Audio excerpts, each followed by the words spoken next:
Full shit, you know what I'm saying? Like, just some social shit for everyone, you know what I'm saying? Like, I made this be myself, so hear me. Woo! I mean, like, we can pull that clown shit away. This some real shit for you. I'm spazzing right now, so listen, let's go. Yeah. It's in their bones, the thoughts and harmony for the love of the money. Then fall victim for the cookie, then turn pussy, it's lonely. You said you hold it down when life get rough, we're here now, so show me. We move them losses to them wins. Heavy pounds, we make it ends meet. Converse with only a few who make me feel like I be 10 feet. Yes. Good morning, people. What is going on? We're back in the building, man. We're back in the building, live in the flesh, live and direct. Hope everyone's doing well. Hope everybody is blessed. Obviously, you know why we're here. Just a quick preview for the game this evening. Spurs versus Liverpool, Carabao Cup, semi-final first leg. Obviously, we had the first game of the semi-finals yesterday. We saw Arsenal. Yo, that was hilarious. We saw them lose, obviously, to Newcastle. That was interesting. That was a very, very interesting game. Seeing the Arsenal meltdown after a Carabao Cup semi-final is always funny. It's always funny. Yeah, it's especially after a first leg as well. When I look back at it, I'm like, right, you lot are, oh, Jesus Christ, man. For people who are talking about not really caring about it, that's like me, like being overly vexed if Liverpool were to lose tonight, as an example, when I don't actually really care about the Carabao Cup like that in the slightest. Couldn't give really two shits about it. But, you know, some Arsenal fans, the way that they were speaking, and it's so funny, yeah, because, and this goes even to Liverpool fans. Big up Ali in the building, man. I hope you're doing well, my bro, man. Good morning to you. This also goes to Liverpool fans, because obviously I saw it quite a lot, you know, after the Manchester United game, right? And the way that some of us were speaking about some of the players, I was like, rah, like, we didn't even lose that game. Yeah, I mean, we drew. And the way some people were talking about players, it's always, I guess it's always like that. And we're seeing it a lot more in the football world and, you know, in the football space, where obviously when a result doesn't go your way, whether you draw, whether you lose, it's like your agenda gets pushed through even more so. So then you almost forget. And I feel like people forget. And if Enz is there or he's watching this on the replay or whatever, you need to bring back that court. You need to bring people to court, because some of the things I was hearing over the last like couple of days, you know, since the United game, I was like, brother, but I heard you say this 2 games ago. Like, and it keeps happening. And I keep talking about stuff like this in terms of people flip-flopping and all of this kind of stuff. I'm like, guys, man, like, you can't have me. It, like, my psyche doesn't work this way. My mentality, my head, it doesn't work this way, bro. We can't have me, G, yeah, me. I'm going to talk in third person. You can't have G being the positive one when everybody's being negative. It doesn't work that way. I don't like it. I really don't like it. I'll keep it a buck. I really don't like it. I've got another wronging in the back. He's another one. So we'll bring him in a second. But just speaking to you guys, like, we can't have this thing where everybody starts getting so overly, like, this hyperbole about certain play, whatever player you don't like, whoever it might be, whether it's a player that you maybe didn't really feel before, and that game was the game for some reason that made you think, you know what, fuck this guy, and and, you know, and, you know, etc. But we go over the top, and we didn't even lose, but we go over the top.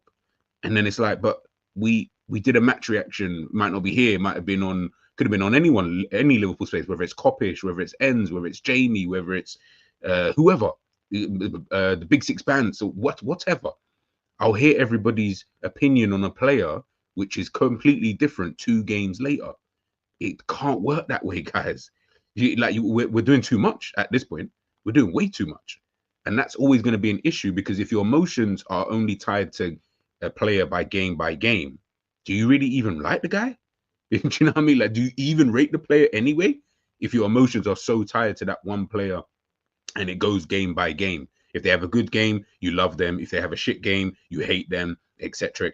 And it's just mad. And I saw that quite a lot, you know, with that Manchester United game, and I saw it quite a lot with the Arsenal fan base last night, after their loss, obviously, to Newcastle, and the way that some people are talking about the team, Mikel Arteta, and this, that, and the other. Now people are questioning what phase are they in, phase 5, phase 6, phase 7, 8, 9, 10, whatever phase that they're in. And it's just weird. I just find it so weird, in terms of how people kind of react, to certain results. But let me get the gaffer inside the building anyway.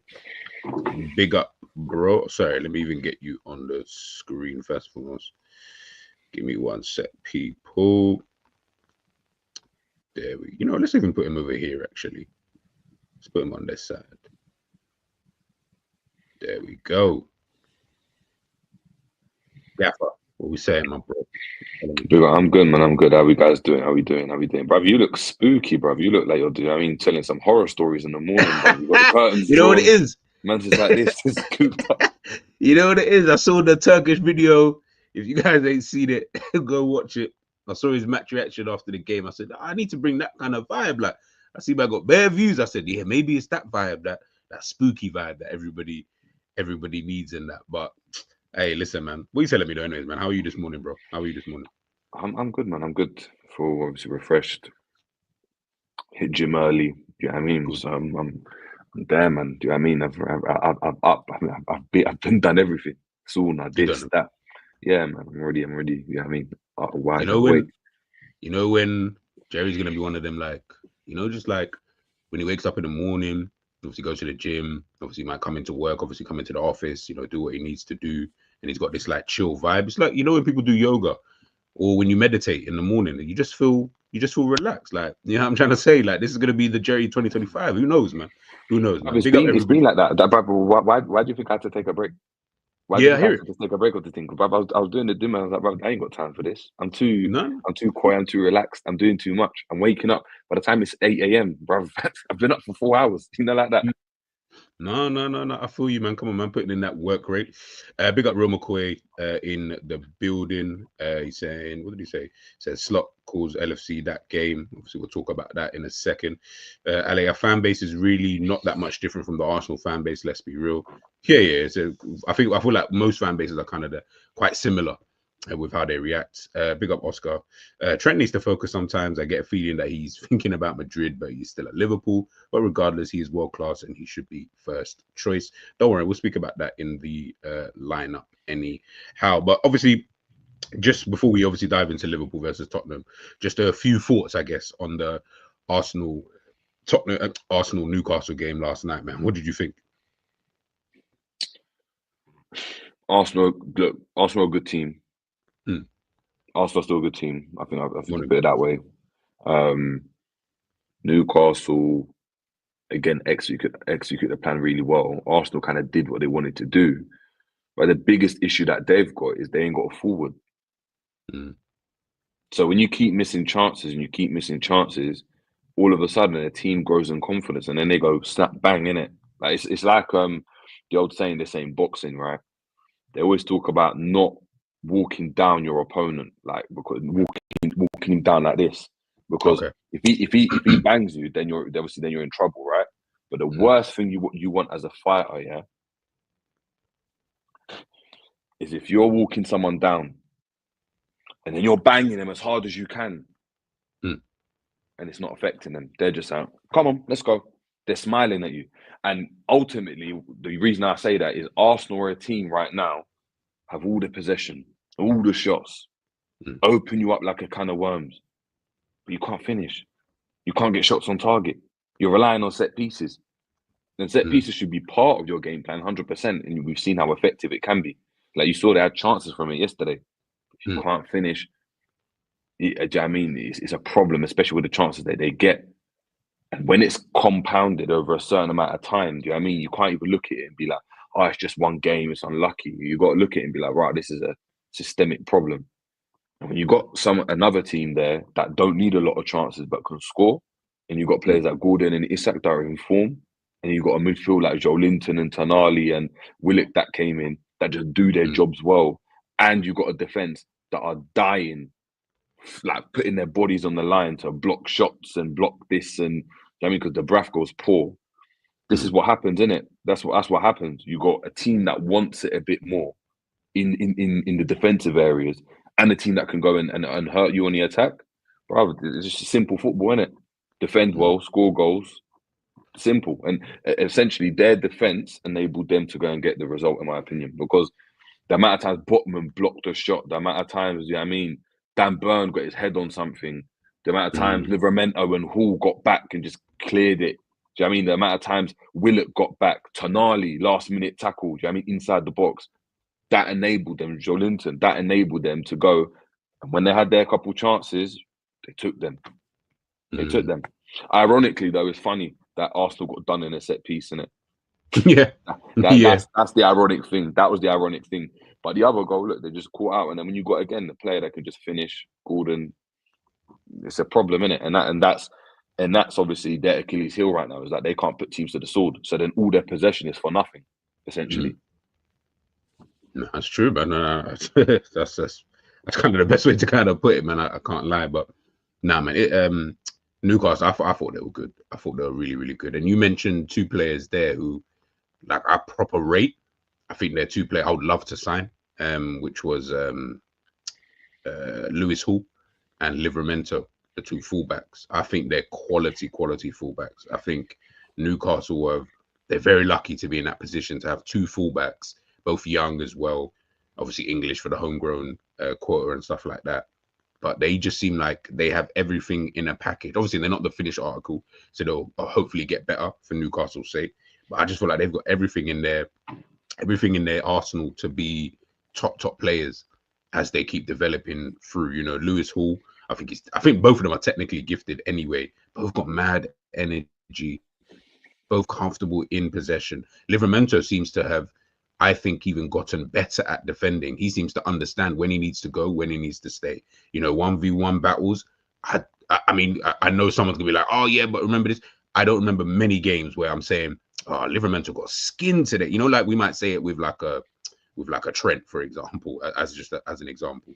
We'd be like, oh, bro, you know what? Dallo was skinning. I don't really hear that too much of Livramento. I rarely hear that. You know, that he's a player who gets skin, whether it's on the inside or on the outside, kind of thing. Hall as well, he seems to have gotten a little bit better, but I think Livramento seems to have got that kind of lockdown. So yeah, man, they got really two good really fullbacks, and again the midfield. I think they got such a balanced midfield with Tonali in there. I don't know why people were, I don't know what you think about him, but I don't know why people were disrespecting him. Like I said, bro, this Tonali is cold. Yeah, like people are like, Tonali. I'm not gonna lie, Tonali is ridiculous. Bro. When I'm watching him, like. Not only is it's not even like it's not even, do you know what I mean? Like it's all round. Like the way he zipped that pass into, I think it was Murphy, yeah. He's licked it like 40, 50 yards on a switch.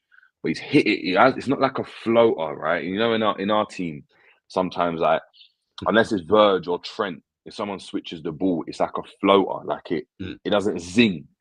Tonight hit it and it's zang. And when I'm talking about it zinging, Miles Lewis Skelly's right on him, you know. He's right on Murphy.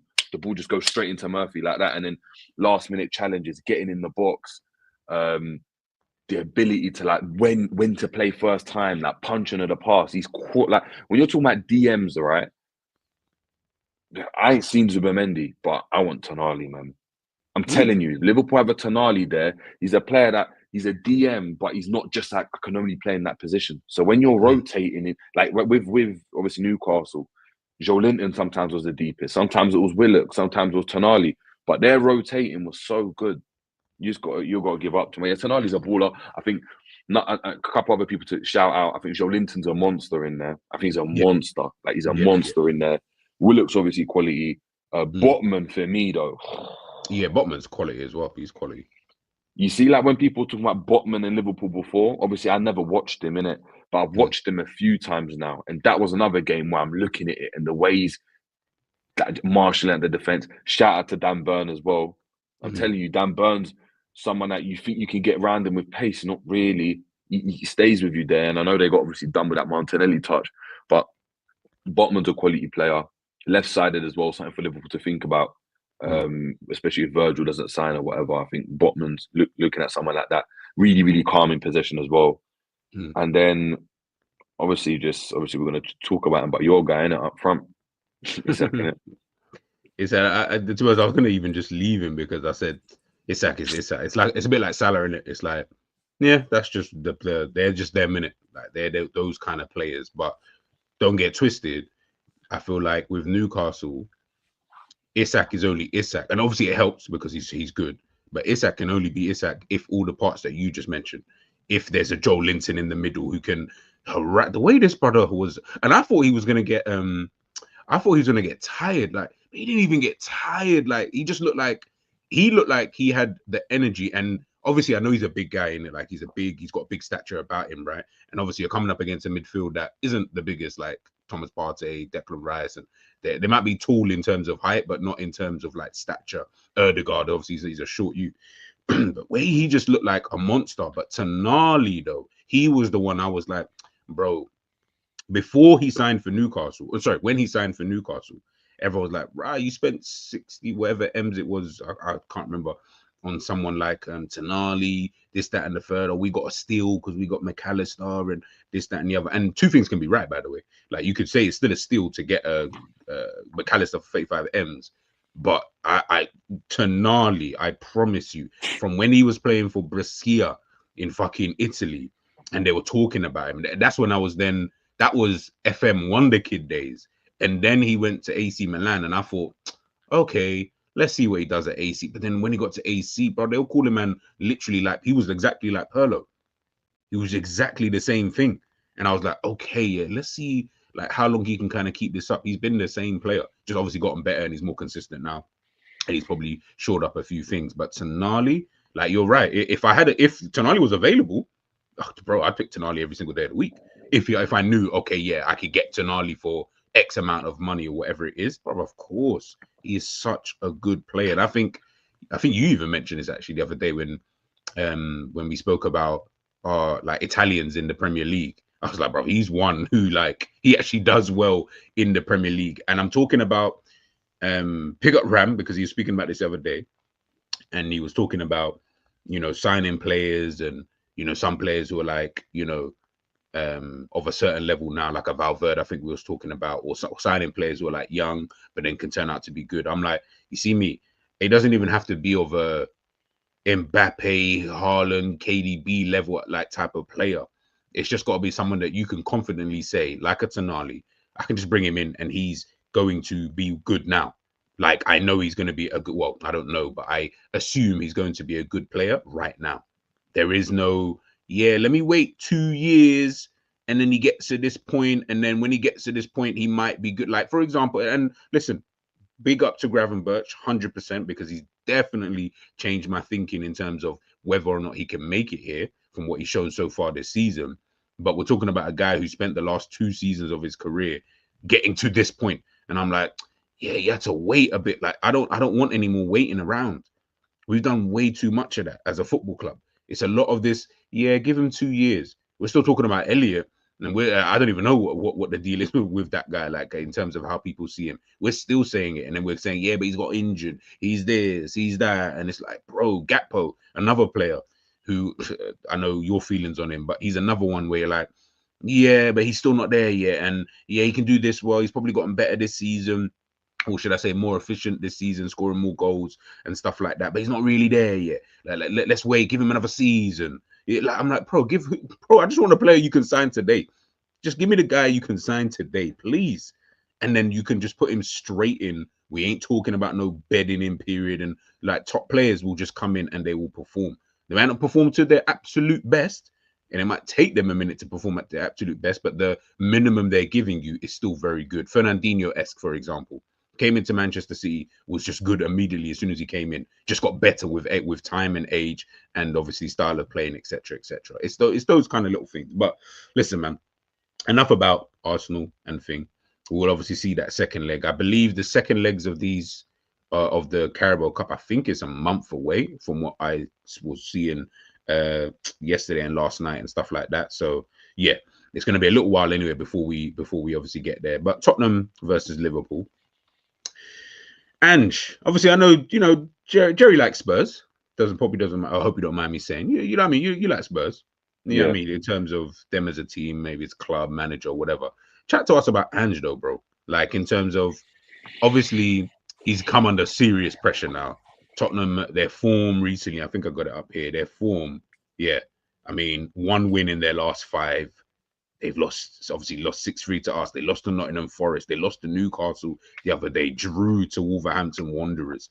You know what I mean? It's kind of sketchy form when we look at it, man. But Ange in general, man, what's the people on the ground saying about him? Like, Ange, man, he plays good football. He's got good ideals. Defensively, though, it's like it almost reminds me, yeah, and not to that level, but of how Klopp was when he first came in that first couple of seasons, bro. Okay. When it's so gung-ho. But defensively, they're shocking. And they're probably a bit worse, if I'm being honest, defensively. They're probably a bit worse. They're a team, right? If they click, they can kill you. They can absolutely kill you. And it's shown by the fact they scored the most goals in the Premier League. Yeah. They've scored the most goals in the Premier League. But again, when you're talking about winning games, you need a defense. Now, defensively, they're so all over the place, and they ask so much of their defenders, like everywhere, all over the pitch. It's just 1v1s. You see, we talk about obviously Trent in situations, and then you've got Virgil van Dijk and how Virgil van Dijk's really good, and Saliba, Gabriel, all this. You can only do that when you've got a system around you that allows you to defend. I think even Ashley Young, obviously, people talk about him as the best left back of all time. Some people, right? He even talks about when he comes up against Messi and Ronaldo, he's like, look, if I'm left 1v1, I'm getting skinned by them. There's nothing I can do to stop them. He's like, I'm not the guy to do that. But what helps me though is if when I'm going to go out to press to Ronaldo, I'm like, if he knocks it past me, look, I need JT, I need you to be there. Do you know what I mean? Or SCN or whoever. As soon as he cuts inside, I'm going to land to cut inside, so he come down the wing. But you need to be there, blocking off that pass, because if he cuts inside, he might spray a pass and it kills us. They are so open defensively, right? They are honestly, it's just bad, isn't it? And I can imagine from a Spurs point of view, it's like, what's going on? Like, we're playing good football, but you always feel like it's not enough because you just know you might lose the game. Ashley Cole, sorry, did I say Ashley Young? Ashley Cole. Apologies. I knew you meant. I knew. As soon as you said that, Coley. I know you meant Cole. Yeah, Coley. But bad word. Yeah, bad word. Yeah, but yeah. So that's obviously that's the mad difficulty of it. I feel like Ange's just waiting for like an individual. He's waiting for his Verge, innit? He's waiting for Spurs to sign their Verge to change everything that they're doing up defensively. Because if they had Virgil van Dijk in that defense as an example, with a Van de Ven now, does that defense look a bit different? I know they play the same side, but hypothetically speaking, does that defense start to look a bit different? Because you look at it, Porro, Trent, defensively, very, very similar. Yeah, I agree. You've then got obviously Udogie as well. That he's good. Do you know what I mean? Defensively, is Robbo better than him? Maybe about the same level. Udogie's much better than him right now. I'll take him. Yeah, and then you've got Van de Ven and Konate. That, do you know what I mean? On their days, they play differently, but on their days they're probably similar. You might edge it to Konate, but Van de Ven, a very, very good defender. So straight away there, you've got a kind of like, all right, if you get that player in, it might change things. But you can't just wait on that, innit, as a manager. And I think he's been quite naive at times by not doing it. Of course, they ain't been helped with the injuries that they've got. I think they've got a lot of injuries. Obviously, with Van de Ven, look at it. Romero, injury list is Udogie, Vicario, Vicky. Look, when you got Romero and Mickey Van de Ven, already gone, it looks mad. And then you got Ben Davies, who's at the fourth choice gone now. You're really stretching. You're really stretching it. You're looking at, Richarlison is an option off the bench, and Vicario again. The goalkeeper's out, so it makes a massive, massive, obviously, difference there when you got that. So that's their main problem. But they can score goals. Problem is, I always say, it's weird with Spurs, isn't it? They had Conte, they had Nuno, they had Mourinho, but they didn't like it. But they weren't conceding like that. But they didn't like it because they didn't create many chances. They're creating chances now and scoring goals, but now they're not happy with it. And it's like, look, a Pochettino error, that's something you might get once in a blue moon. You might not get that ever again, innit? So it's one of those ones where it's an interesting one, man. But look, they've got good players. They're scoring goals. I think it's good to see that they're scoring goals without Kane. Because remember, that was the main concern that Spurs fans had. If Kane goes, we're finished. Well, clearly they're not. And I think that's an indication to just even like fans in general, so even like Liverpool and whatever, that your top man can go and you can still go and create chances and score goals. So they can do that. It's just about, again, defensively, man, they're just really, really poor, and they can just get cut open like butter. But they can cut you open like butter as well at will when they're on it. I mean, they bagged 3 goals against us, boy. So exactly, bagged 3 goals against us. You go and look at like, you know, it's with the way it is with Spurs. It feels like everything for Ange as well is just going wrong at the same time. Like, you know, like, was it against? Who was it against? Who was their last game? Could you just go back to the last slide? Just so I can refresh my memory. Sorry, last slide. Oh, all good. Newcastle. Oh, you talk about when they had that. He took a shot. It went this way. That brother took a shot. It went the other way. Yeah, like. and then even like with the handball, like yeah. So they built up from the back, right? And people were critiquing, saying, "Why is the keeper playing at the back?" And I'm like, no. The keeper played at the back, played to someone. It's gone into the midfielder. The midfielders played a good pass, like a good pass. If they played that pass, they're 4v3 or 4v2 or even 5v2 with the way they played out. It was sick. It's a handball there, but the ref hasn't given it. And it's like, bruv, there's nothing right now that's working. You know, like even the pattern. You know, if I'm coaching and my players do that and it's a handball and the team score, I'm saying to my players, don't worry about that because you've done the right thing. You've done the right thing and it's worked. Like, it worked. It was a handball there. If his hand's not there, it's a great pass, right height because you can't intercept it. It's going straight out wide and it's a 4v thing with Solanke running straight through on goal. Instead, what happens though? It's a handball and you lose the game, innit? And you lose the game. So it's just unfortunate, man. But yeah, that's what I got for Spurs, man. Hey, Joe got more for Spurs than he got for Liverpool. We have to start asking questions, boy. We have to start asking man questions. But now, listen, man. I think I just looked at their the lineup that they played against Spurs. Yeah, so I think they had the same defense that they had against us. Guess who was in goal? I don't even know who he is, but a guy called Brandon Austin. That's who their goalkeeper was. There was no Fraser Forster. There was no Vicario. It was this guy. So that's probably the equivalent of us putting in Yaros, as an example, in goal. In defense, they had Spence at left back, Porro at right back, Archie Gray and Dragusin. Those were their 2 centre backs. In midfield, Jesus Christ, they had Bergvall and Sarr as the pivot, Werner on the left, Johnson on the right, Kulusevski and Solanke. Kulusevski obviously playing in the 10. He was actually captain for the day. So yeah, as we saw with their injury, bro, that team is dead. I can't lie. That team is dead anyway. In terms of Bergvall is a decent young player, but he ain't ready for all that. Like Archie Gray's not a centre back. Spence ain't a left back. Dragusin, I just think he's been poor since they signed him. And I don't know who Austin is. You think Dragusin's been poor? Do you think he's been poor like that? I think he's been I think he's been poor. I just don't think he's been able to, for whatever reason, he just hasn't performed to the level that I think he probably is at right now. He is not showing me that he's of this level now. Like, when I say level, I mean in terms of the level that I thought, when they signed this, but he looked all right. Like, I saw comps.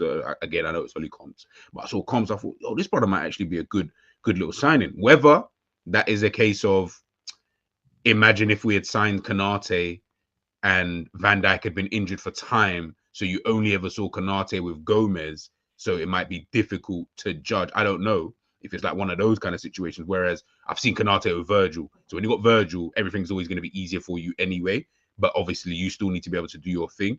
And I've just not really seen that from him, bro. Like, and then, again, I don't watch him week in, week out, but then listening to what Spurs fans say, they ain't rating him as well. So then I'm just like, fuck it, no, it's a bit peak. You know what I mean? For someone like him. Yeah, Pops, yeah, I remember. He was supposed to go to Madrid and that. So I thought, okay, this brother must be decent. Like Madrid ain't just signing anybody, especially at the time when they kind of need centre backs as well. So they are looking at this person as, he must be someone who is a decent enough player that even if he doesn't necessarily start all the games for Madrid, he's definitely an option for them, especially now when they've got like no centre backs as it is. So yeah, man, it's a tricky one, but I do think it's because of the way that they play. I do think that that is going to expose you. But Jerry's right, and I never ever thought of that. To be fair, maybe they are looking for that Virgil van Dijk type of player, that type of signing who comes in centre back. This guy's the boss, and he allows us to be able to play in the way that Ange wants his team to play. Although people told me that Romero, and I don't know how people rate, like, I don't know how highly people rate Romero, but the way they spoke about him, you know what I mean? I thought he was the guy, like, you know what I mean? He was going to be that type of player. Van der Ven's always getting himself injured, always hamstring problems and stuff like that. So, yeah, man, it's a tricky one for them, man. But obviously, moving on to Liverpool. Liverpool's obviously always a funny one. We've obviously got this issue, not say issue, but we got this conversation, and obviously big up ends because these lot were having this conversation a couple of days ago about Trent Alexander-Arnold, and obviously Conor Bradley came on for the last 5 whatever minute was of the game and put in more tackles and etc. etc. For Liverpool, obviously coming into this game, and listen, Liverpool are still in good form regardless of the result. It's, I mean, 4 out of 5 wins. It's only the draw against Manchester United. So it can't really be all doom and gloom the way that people are obviously talking about it. In your opinion, and before we get to the Trent and Bradley stuff, do you think Liverpool need to change anything at this moment in time in terms of the way that we play at this moment in time? Forget the result again the other day, because that's obviously we've won 4 out of the last 5, so that could be seen as an anomaly. Do you think the way that we're playing, because when I look here, if I just show you, we've conceded 2, 3, 6, 7 goals in the last 5 games. And it's probably more if I go back 10 games, 12, whatever it is kind of thing. We seem to be conceding a lot of goals anyway. And from what I've been told, we're supposedly better defensively this season than we were last season. But we're still conceding quite a few goals, if I'm being totally honest with you. I'm not saying we need to be flawless, clean sheet every game. I'm not saying that. But we are conceding quite regularly, if I'm being honest with you. But yeah, do you think we need to change anything? Or just keep everything like the same? I mean, you could change something, but then you're going away from the principles of the manager, innit? Unfortunately. So if you can change, but it's the same thing. It's like with Amorim, innit? If Amorim changes, then these principles are out of the water. And if Slot changes and you're trying to like implement your style and all of that, it kind of makes it a bit difficult. Because let's put it this way: if you're attacking teams and you're playing really, really high up, right? How do you prevent chances happening unless a player just having a great 1v1 game? So if in any kind of like system, right? So if you've got your fullbacks really, really high because you want them to attack and overlap, like people talk about, oh, we need to overlap, right? Or you got Trent that comes into midfield and Robbo's there, and then you got your midfielders that are making runs into the box because we want them to score goals as well. Remember, because we spoke about not having goals in midfield. Yeah. Barring a defender having a good 1v1 game where players aren't getting past him, right? How do you prevent a team from getting chances? I think it's very difficult. It's very difficult. And I think that's where it comes into, you know, Virgil having an outstanding game, Konate having an outstanding game, Trent not getting done or not being caught out, or the other team not really finding the spaces properly because they're poor on the ball, as an example, and then Alisson having a great game. It means all those things need to coincide for you to really just not concede a lot of chance, not concede any chances. I think we're much better defensively because we're not just teams aren't just running at us. They're not right. Like we might concede, but we've got players in positions to stop the ball. So great example. I feel like under Klopp at times, it'd be like we lose the ball, all of a sudden it's like, oh, when they're counter, and there's like Bruno Fernandes running through the middle, and our midfielders are nowhere to be seen, and the DM's nowhere to be seen, and you're just running at Van Dijk. And you know, I think it was even against Spurs, to be fair. Remember when Van Dijk's got like Sissoko and Son, and he's by himself, just at the back, and he's by himself. There's no other centre back. There's no. I don't remember seeing Gomez or Matip in the shot. There was no Robbo in the shot. It was just him by himself with 2 defenders, and he does mad to kind of force him to sky the ball, right? That's like quality defending, but that's mad. That's like you got a 2-on-1 there. Like that's crazy. That's like that's a mad overload. We don't have that situation now, but because Liverpool dominate a lot of games and have the majority of the ball, if you get caught out in the positioned you are, it's going to cause a problem. Do you then go and look at? Obviously, spoke about individuals. Just before you continue, because I know my brain, I'll forget. You said like Ali or Virgil or Canard, whoever has to have like an outstanding game. But do they need to have an outstanding? Okay, well, that's the defense, right? Do they need to be outstanding in order for us to not concede? Like, can't they just have a good, okay to good game and Liverpool don't? Or does it need to be? They have to be outstanding. Ali needs to be pulling off dumb saves and stuff. Like, does it need to be of that kind of level? Was two things in it. It's not even about outstanding, but in the decisive moments, you have to win your decisive moments. So, great example: Virgil van Dijk against United when we last played them. Obviously, that happens in games. He's obviously the player's gone round Konate or Trent. I forgot who it was, and Van Dijk's had to go and cover and block the cross. Right, he blocks the cross. He stops that there because there's a square pass inside the box. So he does his job there. Right. Flip it over later on in the game. Konate is over that side, doesn't block the cross, and the ball gets pulled back and it's a goal. So, yeah, you don't need to be fantastic, and you might get lucky in terms of like, this time I didn't block the cross, but the cross was pulled back and it just missed everyone, and you don't concede in that game. But if you're going to prevent chances, the way you're preventing chances, you can't prevent chances when it's football. You're going to give the ball away unless you are so good, unless you're like 90% possession, right? And even then, you might be a long ball over the top. But unless you're 90% possession, you're not giving the ball away. You're so good on the ball, like we were against West Ham, right? And even West Ham again, a couple inches could have shot and it goes. You could have, literally. Do you know what I mean? So it's like you can't. It's difficult to prevent chances, but you can minimize obviously the amount of chances that a team has on goal. For Liverpool have done that, but you're going to concede. And I think if you're high up in the pitch and you're trying to play expansive football like we want to go and what people want to go and see, it's difficult to stop chances. I think that's more so what it is. The only way you can kind of defend, right, and again keep clean sheets the way you're talking about is do what Newcastle done against Arsenal. But that means what you're doing is you're giving the ball up because they had like 30% possession in the game, basically almost. It was at 28. Yeah, bro, that second half they barely attacked. I was like, exactly. So what you're going to do, you're going to sit back in and you're going to defend your box, and that's where you can now, as a unit, where you're again, no one has to be outstanding, but as a collective, you're outstanding defensively because you're blocking the shots. But Liverpool don't play like that. Yeah. So no. I just wanted to put that out there, like in terms of.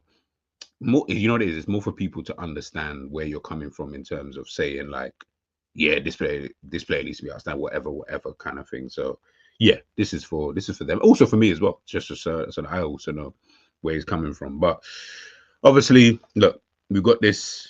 I don't want to say issue, and obviously we'll go through the lineup in a second, guys. Big up to everyone, obviously, who's still, of course, locked in. We won't be here too much longer. Make sure you are smashing the like when you're coming in. Vote in the poll as well. In terms of whether you think Trent should start.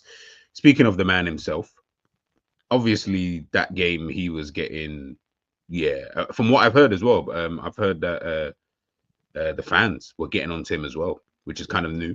Looks kind of new. There was a point, I don't know if you remember, where in the second half, I think the ball goes out. I can't remember if it was for a goal kick or for a corner, whatever it was.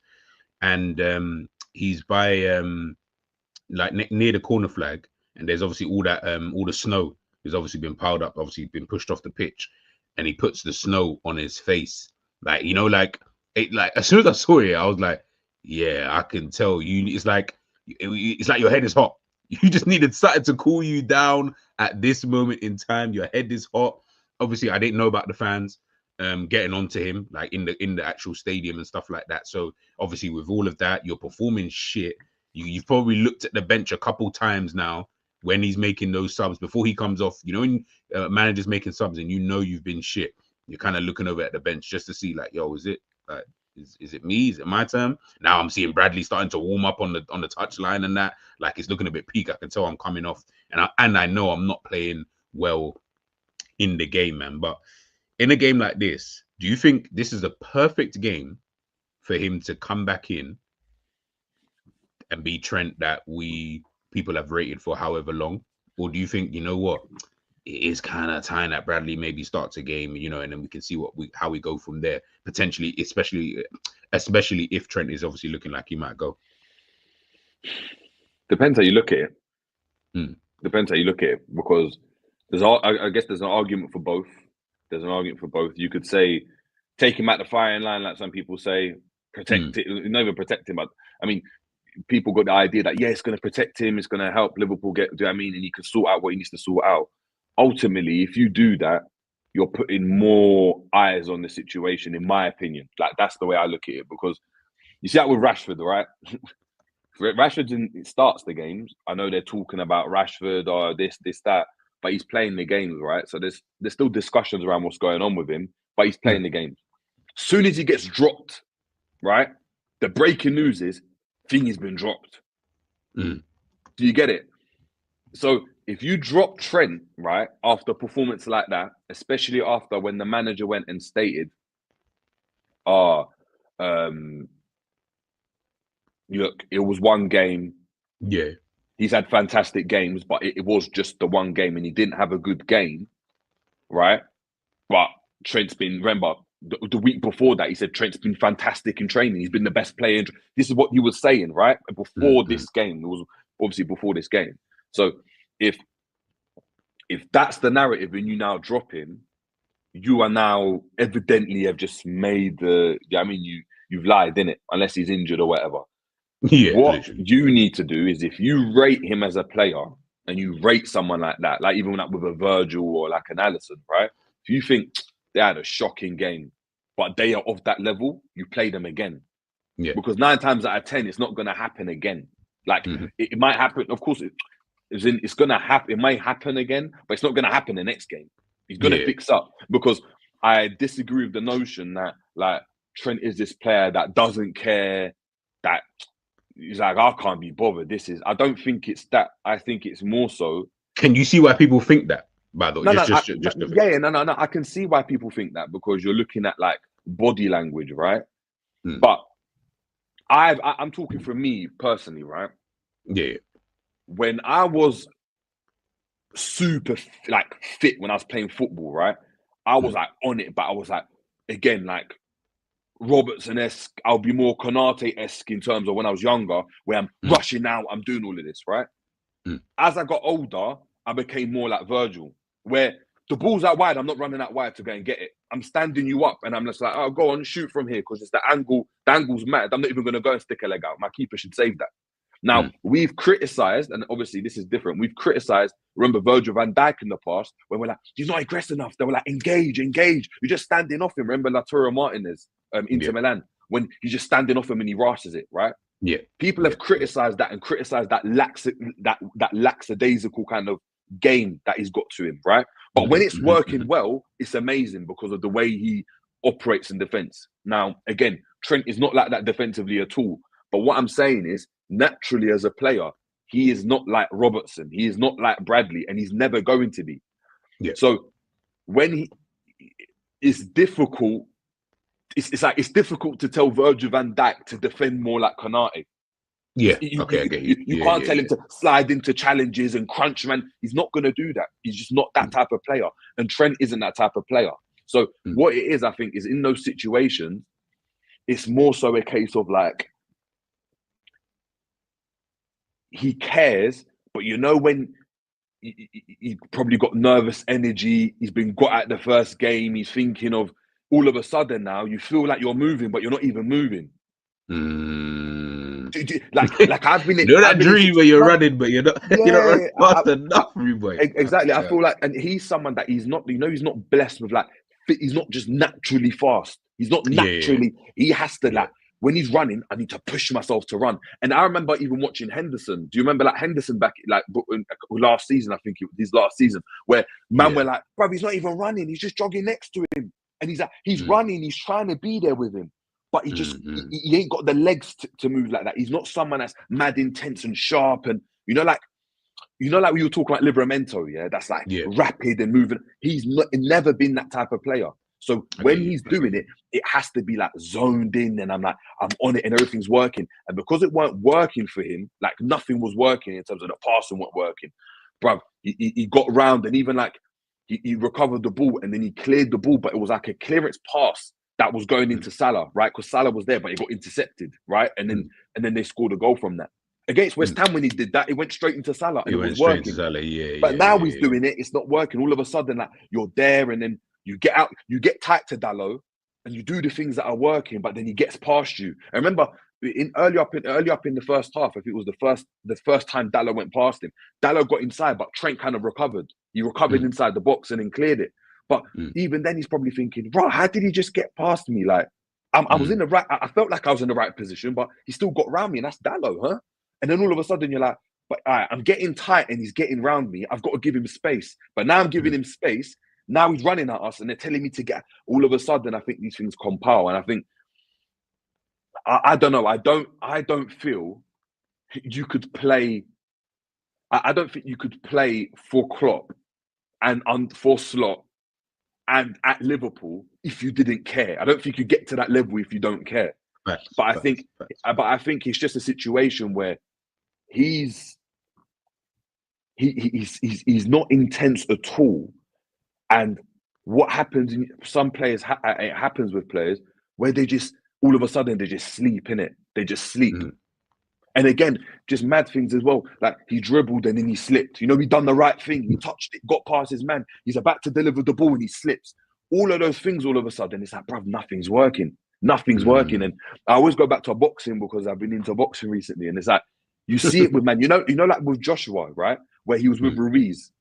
Joshua, Ruiz. He speaks about when he's like, bruv, nothing was working. Like the things I was doing, like, yeah, that punch, but bruv, I've missed that. And like, yeah, I'm trying to swing and I'm there with him, but I can't. Do you know what I mean?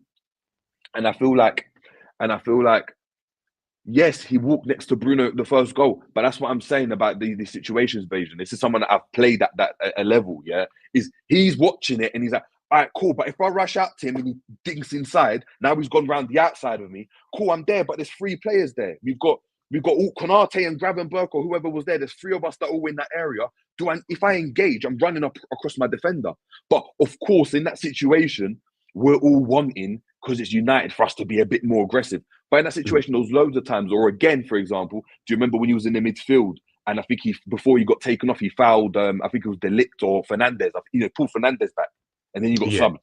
Yeah. And do you remember, Gakpo was there, Gravenberch was there, and you know them ones where no one knows who's picking one up. So Gravenberch don't go full in to go and tackle him, or McAllister, whoever it was. Neither does Gakpo because they're there, and then Trent's there, and then Trent tries to get there, but he ain't got the legs to get there because he's not rapid or athletic like that, and then he has to pull him back, and all of a sudden it just compounds. So I'm saying that, yeah, it's again, I think it was just a game. It was a very, very bad game. He should have been subbed off early.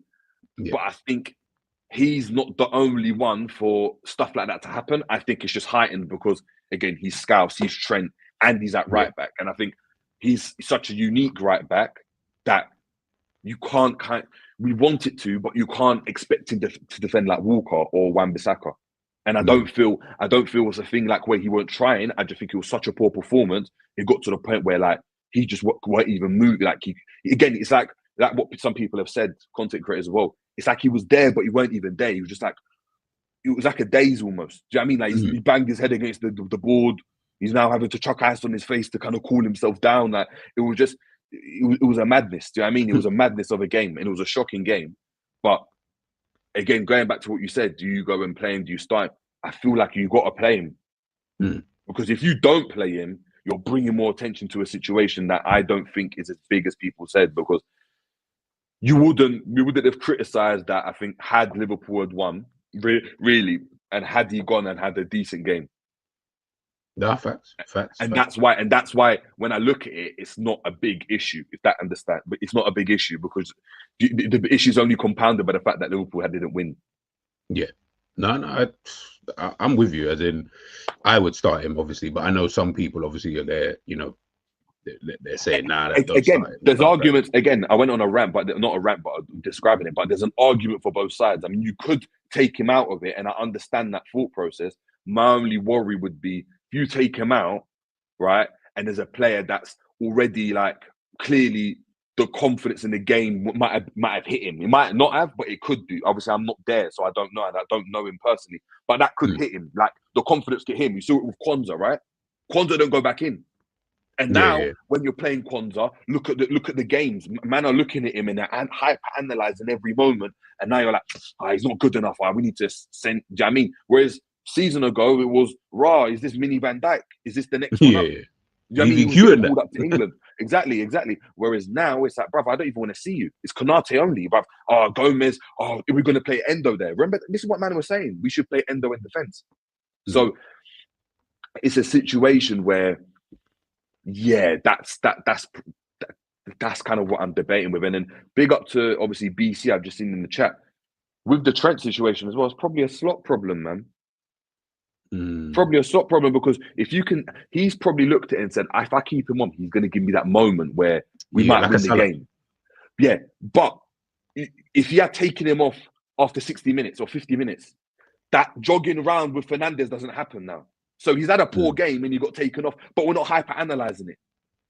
We said we had a poor game, but because he stayed on and it got worse and it got worse, and then they conceded and it compounded, it ruined everything. Whereas he gets taken off, right? And then Bradley comes on earlier, as an example, hypothetically speaking. If that happens to Bradley, we're just like, Bradley could have done better. And we're not analysing that situation a bit as much. That's my argument. It's interesting you say that bit, about the whole Bradley could have done better. You see that, obviously, listen, look, there's no excusing walking on a football pitch regardless, unless you're leaning 10 times worse because you're walking, and we can all see the angle and all of that kind of stuff. But as you rightfully said, bro, when Fernandes goes into the middle, right, remember, Fernandes had to... There was that three man in front of him. There was three man in front of him, you know. And naturally, if I'm a player, right, I'm not going, and I'm not like, if there's two players on that side, it's like I'm passing him on. It's like bruv, he's cut inside now. It's not I'm there. That's you man's job now. You got to follow him. But what happened is that no one really engaged, and Trent didn't engage. And it was like, Trent's coming over, but he's not really coming over, and he's walking. No one, and then it just becomes a madness. But the thing is, even when, and obviously I can't show the thing because it's copyright and that, but when I watched it again yesterday, even when he's walking over, the walking I get, I can see why people are pissed off at the fact that he was walking, right? I get all of that. But when he does do that, remember, he's only like, they were so close to each other. He like, Trent isn't really good. Like, where else is he gonna, to the point where Trent kind of like stops walking, and then we get to this point of like Fernandes plays that pass like in between whoever it was at the time. If Trent continues, he's just going into someone else's space, as you said anyway. So either way, he would have had to have, unless he literally ran with Fernandes at the time. But he didn't really need to. I didn't feel like when that goal went in, the first thing I thought wasn't Trent. I didn't think, oh my God, Trent, like, what happened? I didn't really think that. I just thought, why didn't no one tackle him? Like, you let Fernandes go in to pass like two. Do you know what my critique was there with the Trent more so when I watched it the first time? And this is when I watched it the first time, right? Is when he went and turned inside and then played the pass, right? Trent like obviously spotted the runner and then has gone, oh, do you remember? I think it was into Dallo. I think it was a Dallo. Was it Dallo? No, Martinez. Martinez. So he spotted it and he's gone, oh, right? And it's Martinez again. So you could argue who's tracking Martinez's run. Again, you could you could analyze that. But he's ran there and he actually made a run towards there. My thing was like, bruv, slide and stop that. Like I wanted that. That was my first instinct was, oh, bruv, you just let him shoot. You didn't even get across. And obviously, I don't know the distances, but my instinct, and this is again how I would have played, I'm putting Botman as well, putting his body on the line to stop that ball getting across. Situation there again, when Bruno Fernandes has got the ball, and tactically, this is what I talk about. People aren't looking at the tactics that United employed to affect even Trent's game, right? Naturally, when you got the back four, right? You got the striker occupies the two centre backs, yeah? And your wide players attack the wide players, yeah? When Bruno Fernandes and Amad Diallo do this, right? Remember, we were talking about Amad Diallo and saying Robertson wasn't with Amad. Do you remember for the goal, right? Let's say Robbo was with Amad. if Mazraoui makes a run like that, who's tracking Mazraoui? Yeah, for real. So when Dalot, the problem he had is Salah doesn't track Dalot back ever in the game. Yeah. So Trent's got the problem. But get out to Dalot, right? Who's Salah's man, because defensively, Dalot was getting back and Salah was pinning him and spinning him and stuff, right? And he got carded for that. But attacking wise, he's up on Trent. So now Trent's got the problem. Do I follow Bruno Fernandes or do I go to Dalot? If the midfielder don't get across quicker, I have to stay narrow. But then Dalot's got loads of space. If I get out to Dalot and they don't come across quicker or there's no one there, Fernandes is free. And I think that's why, personally, and this is maybe, I might be wrong, everyone's open to their opinion, when Trent's walking around like that, of course, you need to see, like, you want to see that a bit more intensity, but he's there and he's probably thinking in his mind, bruv, we're here, there's 3 of us here. If he checks back in and goes out wide, I need to be able to get out wide. So it's like, you're being pulled that way, but you're following that guy there.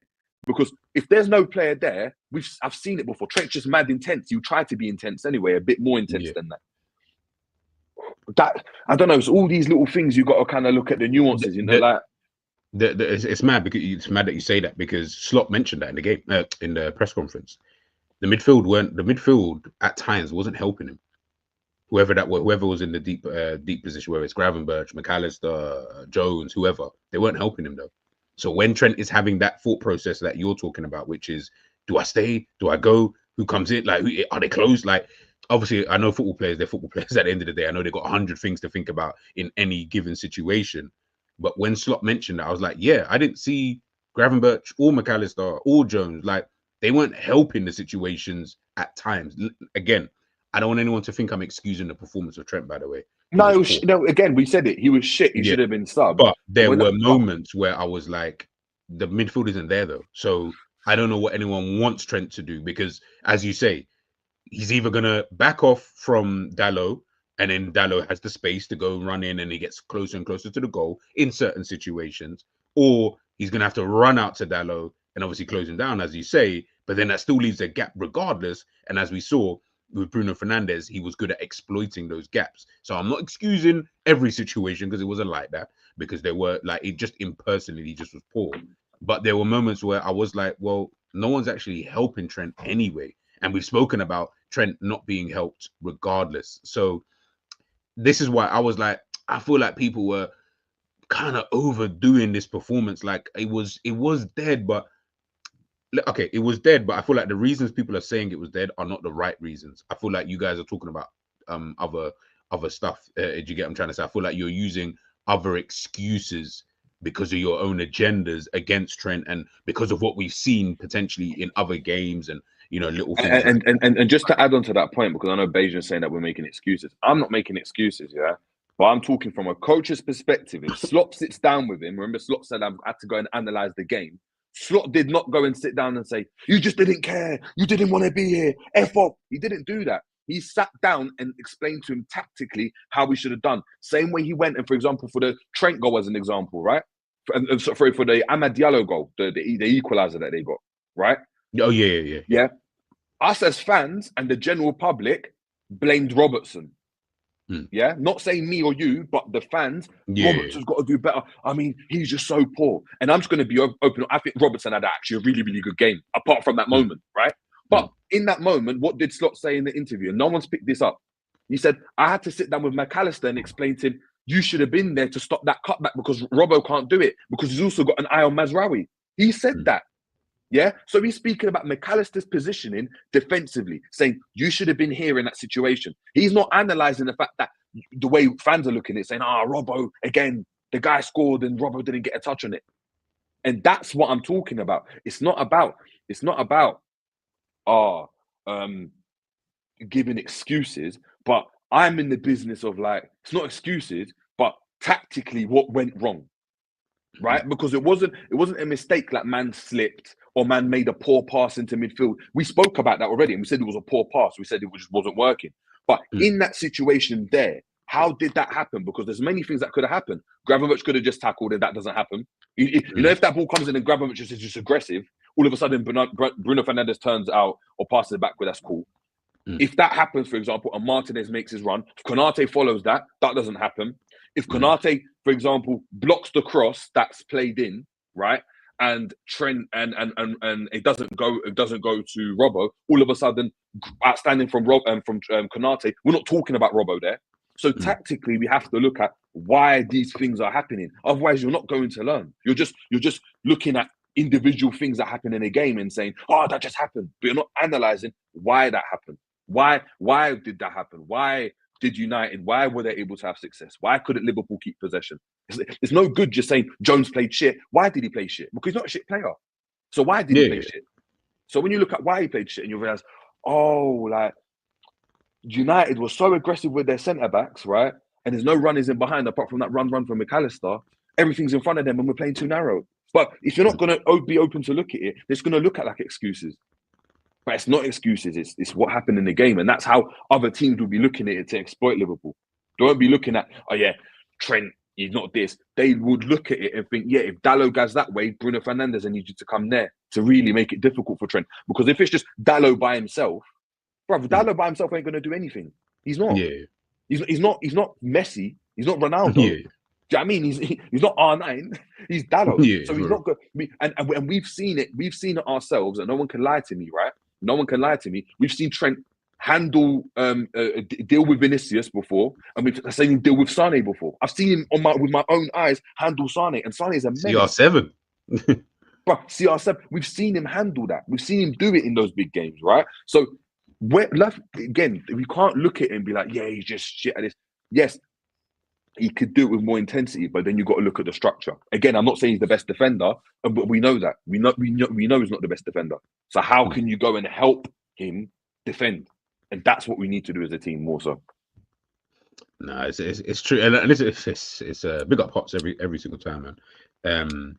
Yeah, I think it's just like I said. I feel like some people anyway that I've heard in the last like few days, like the criticism. I'm kind of like, bro, like I feel like you're criticizing him for things that he hasn't even necessarily done, but because of obviously previous and maybe just how you feel about him and all of that, and with all the contract situation that everyone's up in arms about, and all that kind of boring stuff, like because of that, like now the criticism of him, especially because of that game, is just crazy. Like the things I've been seeing anyway, I'm like, rah, like you never walk alone. Phooey, yo, that is And why I think I'm even more shocked about this whole thing, I see Núñez tie his shoelace.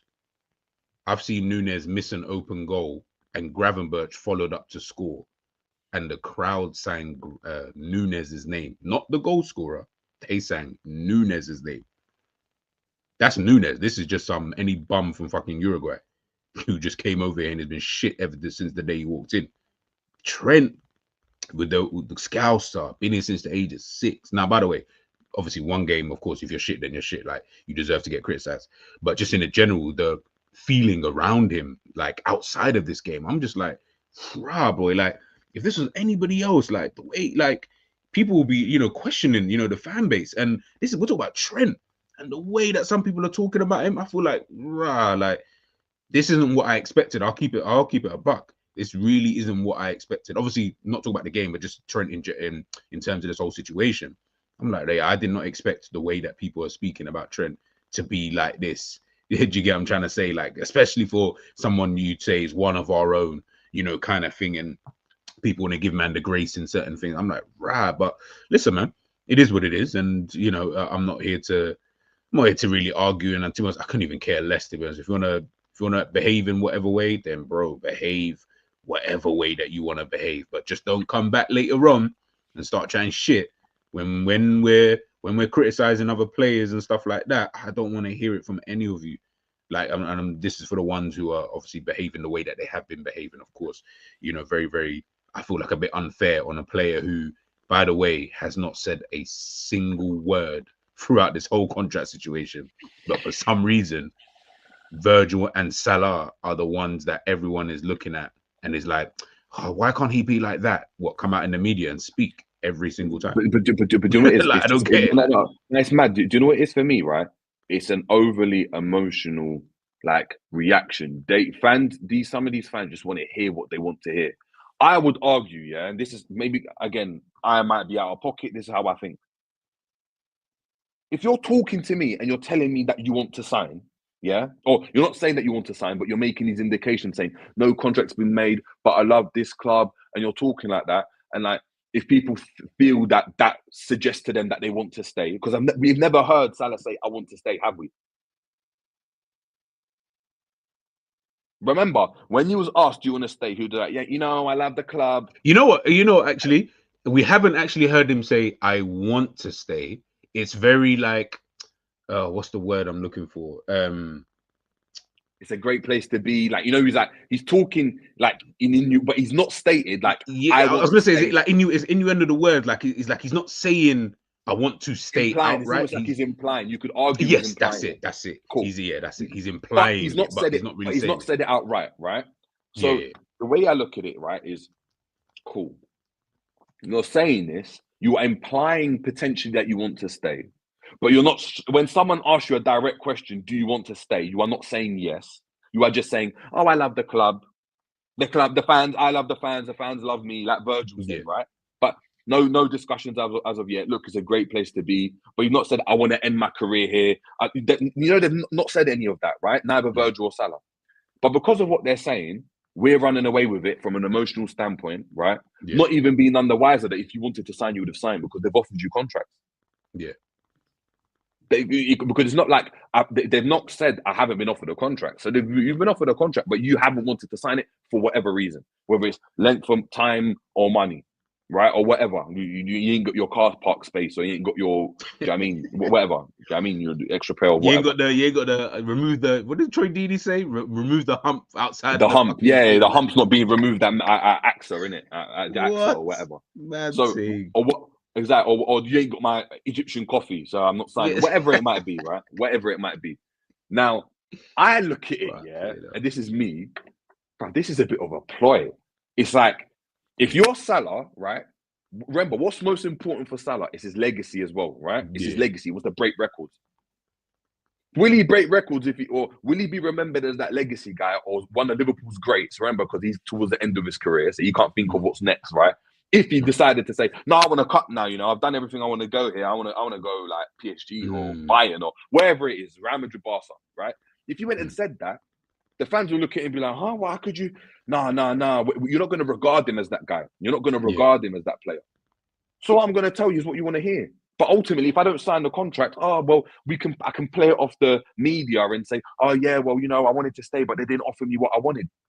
More time, if you had wanted to stay, you would stay, because for me, I don't feel personally, and this is logically speaking, there's no way in hell that they've offered him less than what he's on. Yeah. At minimum, it'd be an extension, right? It'd be like, you want the same amount of money, but we're going to extend it for a year or two or whatever, right? If you love the club, you're going to extend. But that's the way I would look at it. If someone came to me and said, "No, brother, imagine I was beefing with my girl, right?" And I told you, no, but I love my girl, man. I love my girl, yeah? That would imply to you that no matter what we're going through, I'm going to try and make it work. Yeah. But if I'm telling you, I love my girl, but we're beefing, and you're like, bruv, why are you not living at your girl, like with your girl? Why are you sleeping in the office? Why are you doing this? Yeah, but I love my girl though. But all of a sudden now, it's like, you're not really trying to make it work. All of a sudden now, it's like, I'm talking and I'm telling you stuff, but my actions aren't saying otherwise. I'm just talking. So right now, this is what I'm saying. I'd rather none of them talk. Let's just sort it out. When Rudiger was going through his thing, no one was talking. We only found out afterwards he wanted to stay at Chelsea, but when Real Madrid came, was that cool? Like, now they come, I'm not extending now. But I want to know that afterwards. I don't want to know that now. You just, saying stuff that sounds nice? Because if they don't sign, now what?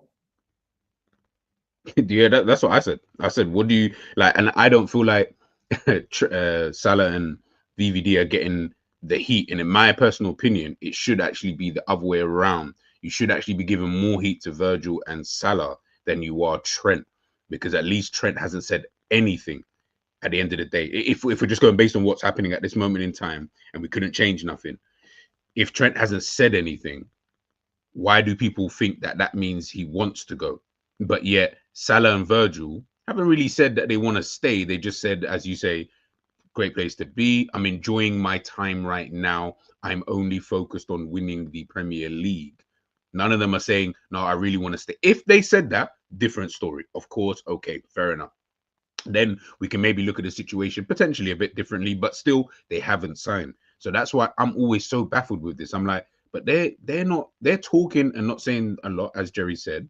Trent isn't saying anything, and you lot are mad at Trent.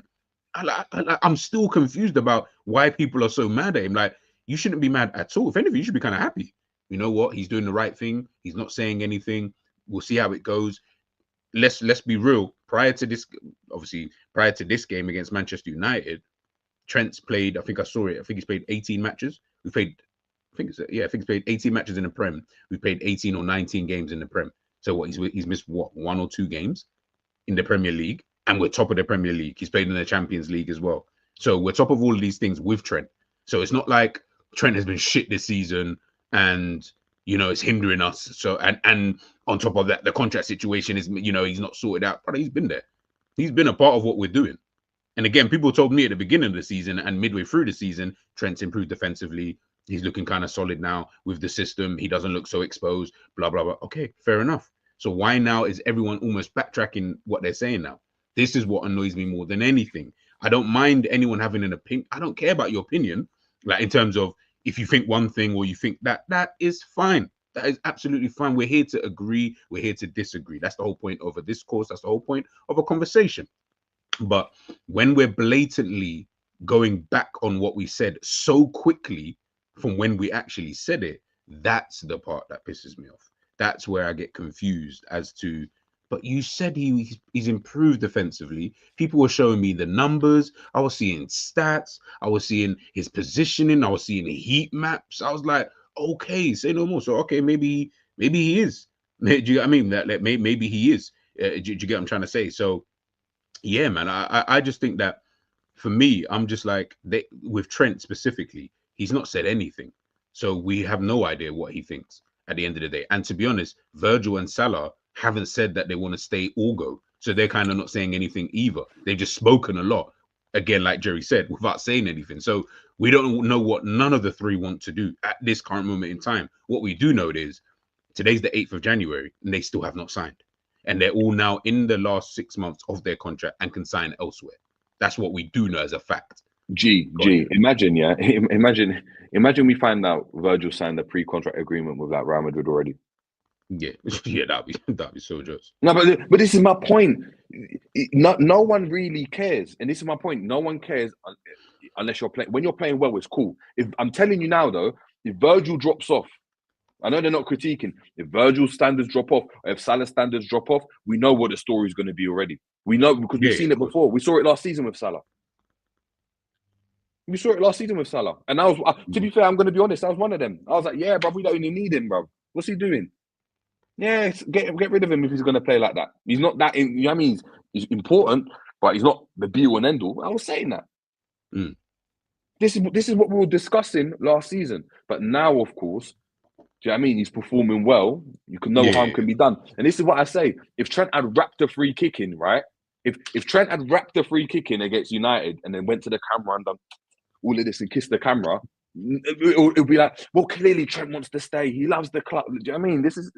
Remember when he did the celebration against West Ham? Yeah. Everyone was like, yeah, I swear. This is why I say football is hilarious, because everyone after that game was like, nah, look, Trent saying fuck you to the haters. He's saying, yeah, F you. All the talk about my speculation. And now the narrative swapped. He just admits, you know. I know, but the thing is, what's interesting though, he done that and it's like, yeah, it's about the speculation. You man are chatting about my name. But now fans have spun it and said he was doing that to the Liverpool fans. He was saying, yeah, you guys are disrespecting me. I'm hearing what you guys are saying. But before that, it was, nah, he's doing that to Marca and Revello or whatever those papers are. Bro, this is why, honestly, people are so funny, because it's like you're funny and you don't even know it. Yeah, you're one of them guys that man used to know in school. Like, you're funny and you don't even know it because you just do funny stuff. Like, I don't get how and I keep saying, I'll keep saying it. I don't get how people change their opinion on things so quickly, and it is really tied game to game. 1 minute it's this, next minute it's that, and that's why I was like, right after West Ham, it was the mood around Trent was so different. Now after Manchester United, it's now just done a 180. All of a sudden now it's this, it's that. Oh, you know what? If he wants to fuck off to Madrid, then he can F off to Madrid. You know what? His head isn't even really here. How the hell do you know? I don't know, by the way. I haven't got a clue. I don't think so, but like, as in, I don't think that it's even that anyway. I just think sometimes you just have a poor game, and it is what it is. But that's the part that just makes me laugh. Honestly, it really, really does make me laugh when I see people go from one extreme to the next kind of thing, and it's like, but he's not said anything, bro. And big up Pox, because I agree with what you're saying. Jamie Carragher spoke about this on I think spoke on Monday Night Football, but he also spoke about after the United game about the whole Scouser, and so I hear all of that. And to be honest, I've heard from too many Scousers to know that okay, that is a true thing in terms of the way they feel towards one of their own, as opposed to say a foreign player like a Salah, like a Virgil van Dijk. My only issue with that is that it's extremely unfair, but fair enough. We know how football works. I can understand their point of view in that kind of regards. My thing though is that regardless of all of that, he's still not said a word. So what are they even basing this off? Like, I get what you mean. I get what people, the Scousers, and Tom spoke about this the other day on Terrace or Sam's channel. I get what you mean, 100%. But he's not said anything. So why are we getting so mad? Like, what is there to be mad about? He's not said anything. So you don't need to get mad at the situation because he's not saying anything. If, like I said, if anything, you should be mad at Salah and Virgil because they are speaking. And like I said, it's the 8th of January and they haven't signed. So why are you not mad at them? It can't be one rule for one and another rule for another, especially when the one isn't doing anything.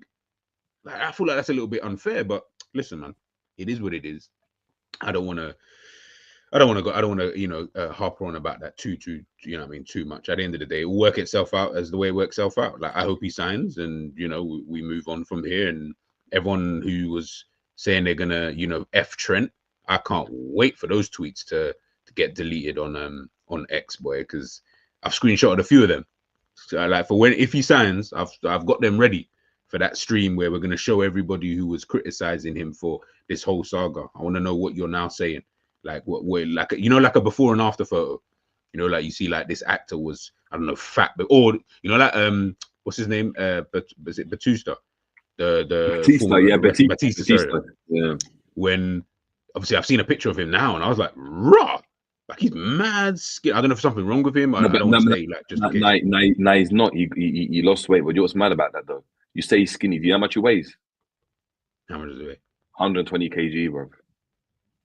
That's mad to actually think. That's actually bad. So he's not even like he's lost weight, but he's not, bro. He's at 240 pounds, bro. So he's like a heavyweight boxer build. Do you know what I mean? Like, it's just before he was at that. Before, yeah, okay, fairs, yeah, fairs. That's mad when he just at 120. He's 120. Fuck. Yeah, man. I guess it's because I'm so used to seeing him as the wrestler, like not even as wrestler, but even when he was, he's so. But like even in Guardians of the Galaxy, when I see him in that, do you know what I mean? Like when I'm like, rah, like he still looks whatever. When I saw the picture the other day, I was like, no way, but like Batista looks like this. Fucking no, like what's kind of happening here? Big up ends, man. By the way, guys, once we'll do the lineup and then we'll head on out of here. I've redirected you to Enz's. I think you got the stream after the game. So make sure you guys, you can just hit a like for the homie in there and say it's because he's left room for interpretation, so no one knows how he's feeling with the added fact of Madrid social media accounts talking. Yeah, that's the problem. This is what I'm saying. It's like that's the problem with social media now, is that everyone wants to interpret everything. Everyone's turned into like this investigator. Everyone's looking, and it's so funny, Ale, that you just said that. Is now we're body language experts. I'm not even saying that you're doing that, but now we're body language experts. Now we're looking at Trent and we're saying, oh, but he's walking, you don't care. It might not even be that. I've walked on the pitch enough times. It's not because I didn't care. It's just because I was like, bro, I'm either too tired, or I don't know, as you say, like certain situations, I'm like, maybe I don't need to, or maybe I've just overthought something, whatever. Like it could be so many different things. And I just think that everyone's just got to take a beat for a second, because as I say, if he signs, what do you now say? Like where do you now go from? Boy, I'm seeing people talking about burning man's crib down and he needs to F off out of here. I'd rather play. Someone said they'd rather play, because obviously Calvin Ramsey come back from loan. So I saw like a tweet saying, I'd rather play Calvin Ramsey at right back than have Trent there. At least he'll give me effort. I was like, what? This is where we've fallen. We've gone to this. But you know what's mad though? Would you? But you see, like you, yeah. Would you want to like? Would you want someone to? Would you even want someone to stay if you had to like force them to stay and like manipulate them? That's like my girl. Like, do you know what I mean? Do you know what I mean? She's trying to leave and that, or she's thinking about leaving, or she's thinking, yeah, bro, you're just not good for me, whatever it is. And I'm like, no, you dirty skank. This is what you did to me. Not after everything I've done. No, you're disloyal. You're this. You know, you can F. I'm going to get someone else. I'm going to live a better life. And what? Now she stays with me. Do I feel like she's staying with me because of me, or because I'm like emotionally manipulating her? That's what it is. It's emotional manipulation. But that's what I keep saying, and I know nobody wants to hear it, but that's what I keep saying about Steven Gerrard. I don't feel like he wanted to stay, bro. Like that brother was just, you know. Sorry, off topic. Steven Gerrard's gonna be he's gonna be a granddad. His daughter. A granddad. Yeah, his daughter's he's having a baby. His daughter's having a baby. How old is she? I don't know. I'll double check. Whoa. Gerard's daughter's having a baby. Yeah. Gerard's daughter though is having a baby. She's 20. When I saw this, 20. She's 20. Oh, right. That's okay, fair. But anyways, Gerard's daughter is having a child with one of the sons of an Irish like mobster, like Irish gangster kind of thing. I started increasing. I said, "You're lying." Yeah. I saw it yesterday. Oh, you're right. Hold on. Is he in jail? He's in jail, bro. No, he's in jail. Okay. I didn't even know. Lee, bro. Oh my God. See, you can't. You know, sorry, just while Jerry's looking at that, you know what's mad about it? You know, I remember listening to some psychology thing. They say 80% of communication is body language. It's the 20% that's most important, though. You know, that's the maddest thing. It's that 20% is the most important, what you're saying. But you're right, 80% is body language. So I do hear what everyone's saying and etc. But I do think that also as well, body language can be interpreted in many different ways. Hence why what you're saying is going to be vitally, you know what I mean, important. Like, because if my body language shows you I love you, but these times I've got a gun in my hand and I'm pointing at your head, I don't know, like, you know what I mean? It could be, oh, I'm saying you, I hate you, but my body language is showing you like I want to give you a hug, but I'm here. It could be seen one of many ways. You know, it can be one rule for one and different for another. It's also not just a Scouser. It's the same for the big clubs. No, that's what I'm saying. Obviously we're just talking about Liverpool, but yeah, I agree with you. That's why I don't like it. That like I almost felt like Harry Kane was almost being pressured into staying. Oh, because you're one of our own. What do you mean, brother? I need to go out there and do my thing. You can't keep staying there. Obviously, it's different because we're actually way better than Spurs. But you know what I mean? It's that same feeling. Like, and it's so funny. I guess because Spurs weren't winning, so I guess it is a little bit different. But everyone was calm with him leaving, whereas no one wants Trent to leave. But it's hilarious. But yeah, like I said, yeah, his dad is his dad. Yeah, you're right. The guy's dad is in prison right now, bro. And you see, and when I saw that, obviously I don't know. Obviously his daughter's 20 in it, so I can't. Would she have been alive when he was? 20 years ago. Yeah, you would have, because 20 years ago, that'd be 2005. 2000. Okay, 2000. Okay, cool. So yeah, so I don't know when that whole is he going to go to Madrid or all that? Like, let's say that was happening like 04 to like 06, 07, like in between that period with Mourinho. Yeah. So obviously the baby, obviously he just had his daughter, but when I think about it, in my head, I'm just like. You wonder why Gerrard stayed. These are the type of people he's affiliated with, you know. These are the men them that These are the men them that he's affiliated with. So if he's affiliated with these type of guys, you think the Irish mob are saying, "What, you're gonna try and leave Liverpool? Yeah, it's peak for you. If you ever try to come back to the city, it's long for you, my brother." Do you think he went and Hey, told big him up at to the that age as Irish well? guys, you know. Do you think it was a madness where, like, when it was happening, yeah, my man got him in a room and said, "You know what? Just for that disrespect to even entertaining that, your girl's gonna be with my son." And he's like, "What?" Like, like, I'm arranging it from now 20 years ago. He ain't got a choice. And now we're gonna be interlocked. And you know they'll do it in that Irish accent. I know you're gonna do it because it's gonna make me crease. But nah, listen, like I said, man, it's just funny, and that's why I say this emotional attachment that people have, and it goes back to obviously to Trent. Well, and I'll round it off with this before we get into our lineup and then score predictions.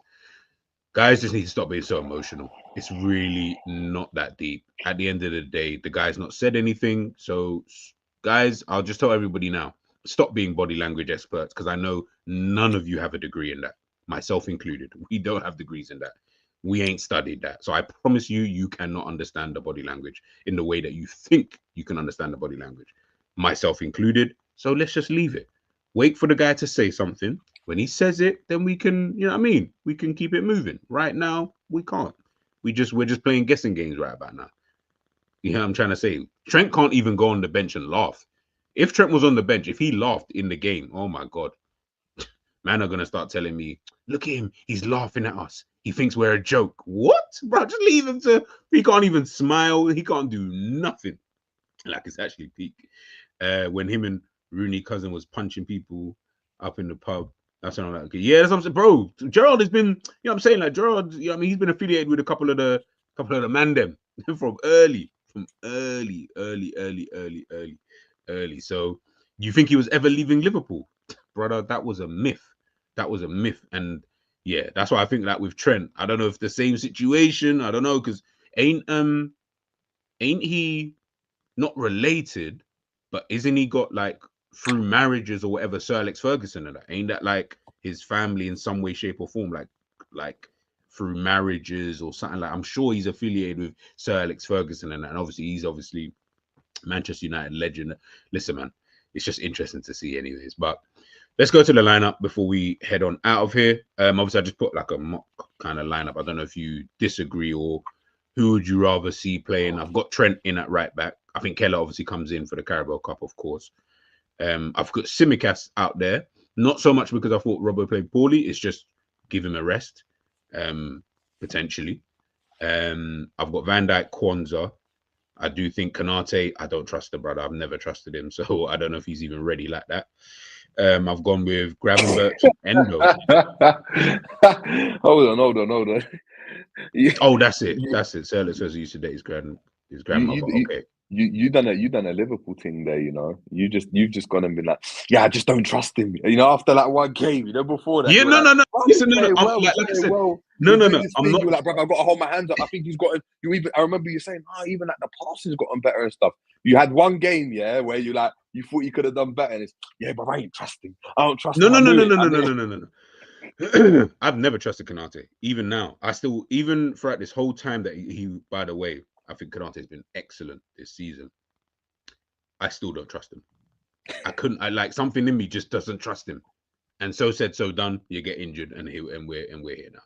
But it's just one of those kind of things. But in terms of, because if it's a game like this, I don't feel like we need to go that strong. I don't know about you, like in terms of like lineup wise, what would you change for this game? Considering we've got Accrington Stanley is our next game anyway, so we can obviously he's going to make crazy rotations for that game, I assume. Zobo, by the way, from what I heard, doesn't seem like he's going to play. From what I heard, or start anyway. Start. Yeah. I think play on Sunday. I think Trent plays. I think Konate probably plays. Cool. I'll put Konate in. I think that's what Slot's going to do. I'm not obviously my team is basically pointless. I think Konate plays. I think McAllister plays instead of Endo. Okay. I actually think Alisson probably plays again. You think so? Mm. You think he'll drop Keller? Like, because Keller's the kind of the cup goalkeeper.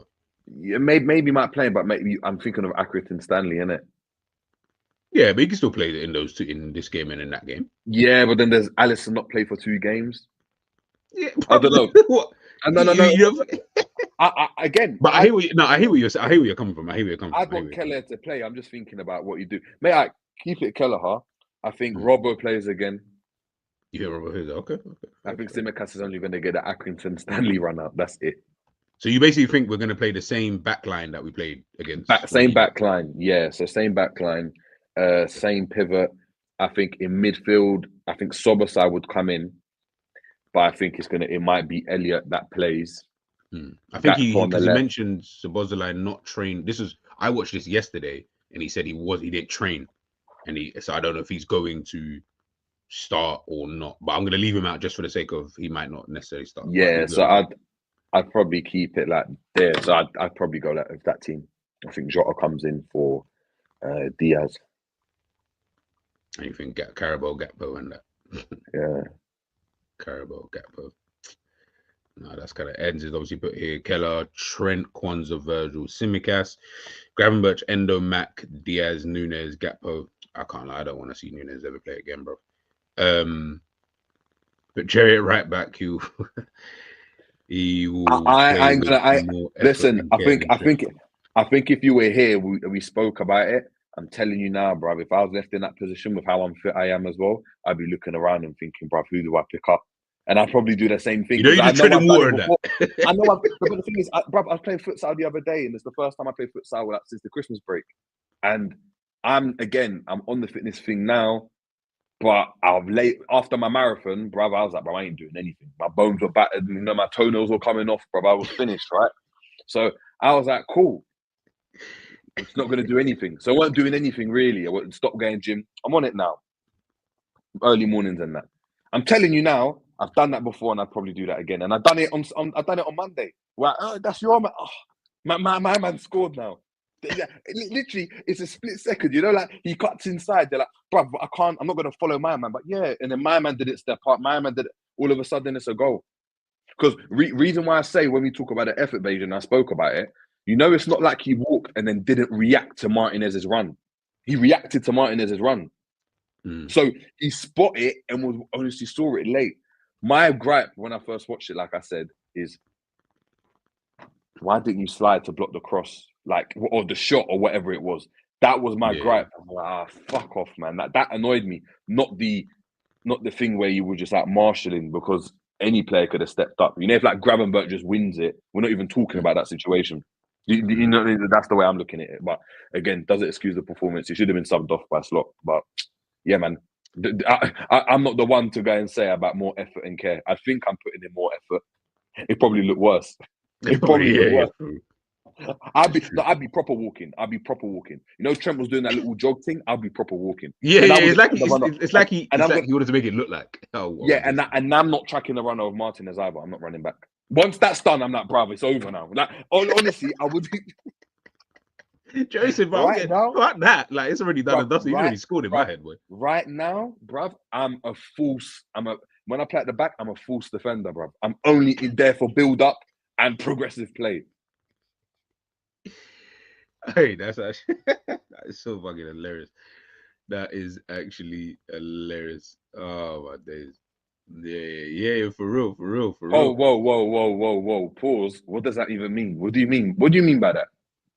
What do you mean by that? You better ask. Whoa, man's saying lower back. Man's getting lower back. Whoa. I'll protect Ibu, especially if Trent is starting. Can't really protect him, man. You just got to get the midfielders to just do their job, really. Yeah. Trent could have just hung up his kit after that game, had 0 sweat or cross marks on it. You know, I don't believe it, bruv. Man slipped on the floor. Man dived into the billboard. Man hit his head, smashed his face against the thing. Yeah, and had to put ice on it. See, this is disingenuous. See, man, you know, like, he looked like he was trying. Like, bruv, he tried to do the things. It just weren't working. You know, I've had games, yeah. Especially, like a prime example will be my first game in an academy match. When I promise you that, you know, when I came off, and you know when I'm like, I can't even breathe. Like I don't even know.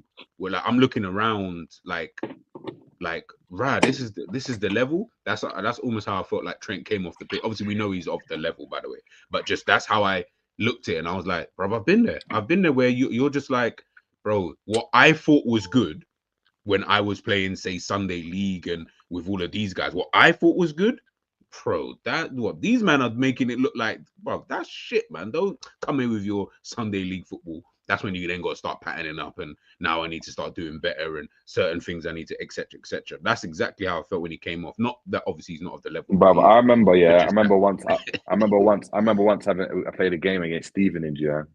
And when I'm against Stevenage, bruv, you know when like nothing's working, bruv. My pings, bruv, I'm scuffing them the game. You know, I'm angling it there, it's going there. This is when I was like 16, yeah, 17, 16. I'm angling it in that corner, it's going over there, bruv. You know, I've done mad things in the game. Like the ball was like at feet height where I can just pass back to the keeper. But I'm panicking so much, and I don't want to be the one that passes to the keeper and it's under hit or over hit, or the keeper gets it and he loses possession. Bruv, I dived on the floor and tried to head it. My striker took it off my head. Bruv. Yeah, man. Do what it is. Yeah, man. Like, listen. Yeah, the level, guys. But it got to a point, bruv. Honestly, the injury that I've got on my knee, I think there wasn't that game, but it was another game, bruv, where it was actually later on. But bruv, I remember just like, you know, doing mad things, like I'm controlling the ball, but I'm in like a sumo squat position, like, bruv. Because I could just go and like run to the ball and like try and just get it, but instead now to control the ball, I'm extending my legs, so I'm basically doing the splits control. You know, man, are looking at me, bruv, and the coach just had to take me off. Bruv, it was like 20 minutes. It was like 20 minutes. I'll keep it about, guys. This happens to every, like, I'm sorry, if you've played football for like a sustained period of time, whatever level, actually, it doesn't actually matter, and you've not had a game where, brother, I look like Nunes. I'll look like Nunes to my peers, basically, where people are looking at me like, are you even like okay? Like, are you like, can you play at this level? Like, is everything okay? Like, it's just one of them on the ends. You're right. I promise you, I came off. I thought, like, I've never been someone who runs around a lot anyway. I've either just been really, really fast regardless. So I could have always just caught someone. So I never had to worry so much about fitness. Or as I got older, it was just more about, well, I'm just technically better. So I didn't run around as much. So I never had too much to worry about in that kind of sense. But I thought I was fit enough. Let's just put it to you that way. When you come up against guys in the academy, though, see, that level of fitness is different, bro. Like, I didn't know it was that different, though. And in my head, I don't understand why it was that, or I still don't even really get it. But now I understand it a lot more when I speak to Jerry or speak to yourself. I'm like, okay, I get why these men are so fit, because the stuff that they are doing in comparison to me only training once a week on a random Wednesday at fucking goals with my team, in comparison to these man said goals. You're playing on a bubbly like park somewhere, bro, with flipping cones. Yeah, for real. Yeah, for real. Nah, man. Literally. Bro, and the park is, the park is like, like a casual park where Donny's walking his dog in between your training sessions. The dog's running to the thick pro. There used to be some bad stuff happen during training, bro. Oh my fucking days. Man. Like, yeah, man. Madness happened. I remember even like training, bro. I remember, having to running to the point where like I'm running and I'm throwing up, bro. And man, I'm saying, and man, I'm like, where do you think you're going? Keep running, and I'm running, and the vomit's coming down my face, bro. You think, bro? You know when I've done that stuff, yeah. And the thing, it's about a 16-year-old doing it. But remember, I came like Sunday League Academy at 16, so I'm late. I'm proper late. So when I've gone in and I'm running around, bro, and I'm being forced to smell my vomit, like, and train, like, there's no top to change into, bro. You get one kick, bro. You know I ain't prem. I'm not at prem level. I'm getting one kick. Yeah. I'm getting one kick that you got to wash, bro. I'm running around with vomit on my top and that, like, bro, just. And after the running, I'm having to do a fitness. I'm having to do football. After that, you know, like, my mental, when it comes to the fitness thing, no matter how tired I am, even now, you could tell me to run a marathon, I'll do the marathon, and I'll have no training, because in my mind I know, like, bruv, I was at a level, bro, where I was running around with vomit. Like vomiting my thing, having to go to the toilet to empty my bowels because I'm finished. And man are telling me to come out and what do the rondo. You're taking the piss, bro. You're taking the fucking piss. No one talked to me about. That's what I'm saying. No one talked to me about effort and running. You know what I mean? That's what I'm telling you. I'll be honest. If I was in that situation, once Martinez makes that run, I'm not following it. It's done. Yeah. It's not my point. But I wasn't able to carry out my job. It's someone else's job now, isn't it? If we want to win the game, it's not me. It's not me. You're just like, Konate, do something. No, Konate, do something. Allison, bail me out, bro. Oh, fucking hell. You man are killing me, bro. Big up, man. You man are killing me, Jay.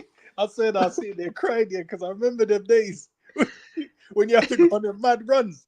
They're like, nah, just carry on running, just run. You're like, bro, I can't. In your mind, you're like, I can't go anymore. And I think you know when obviously you know yourself, innit?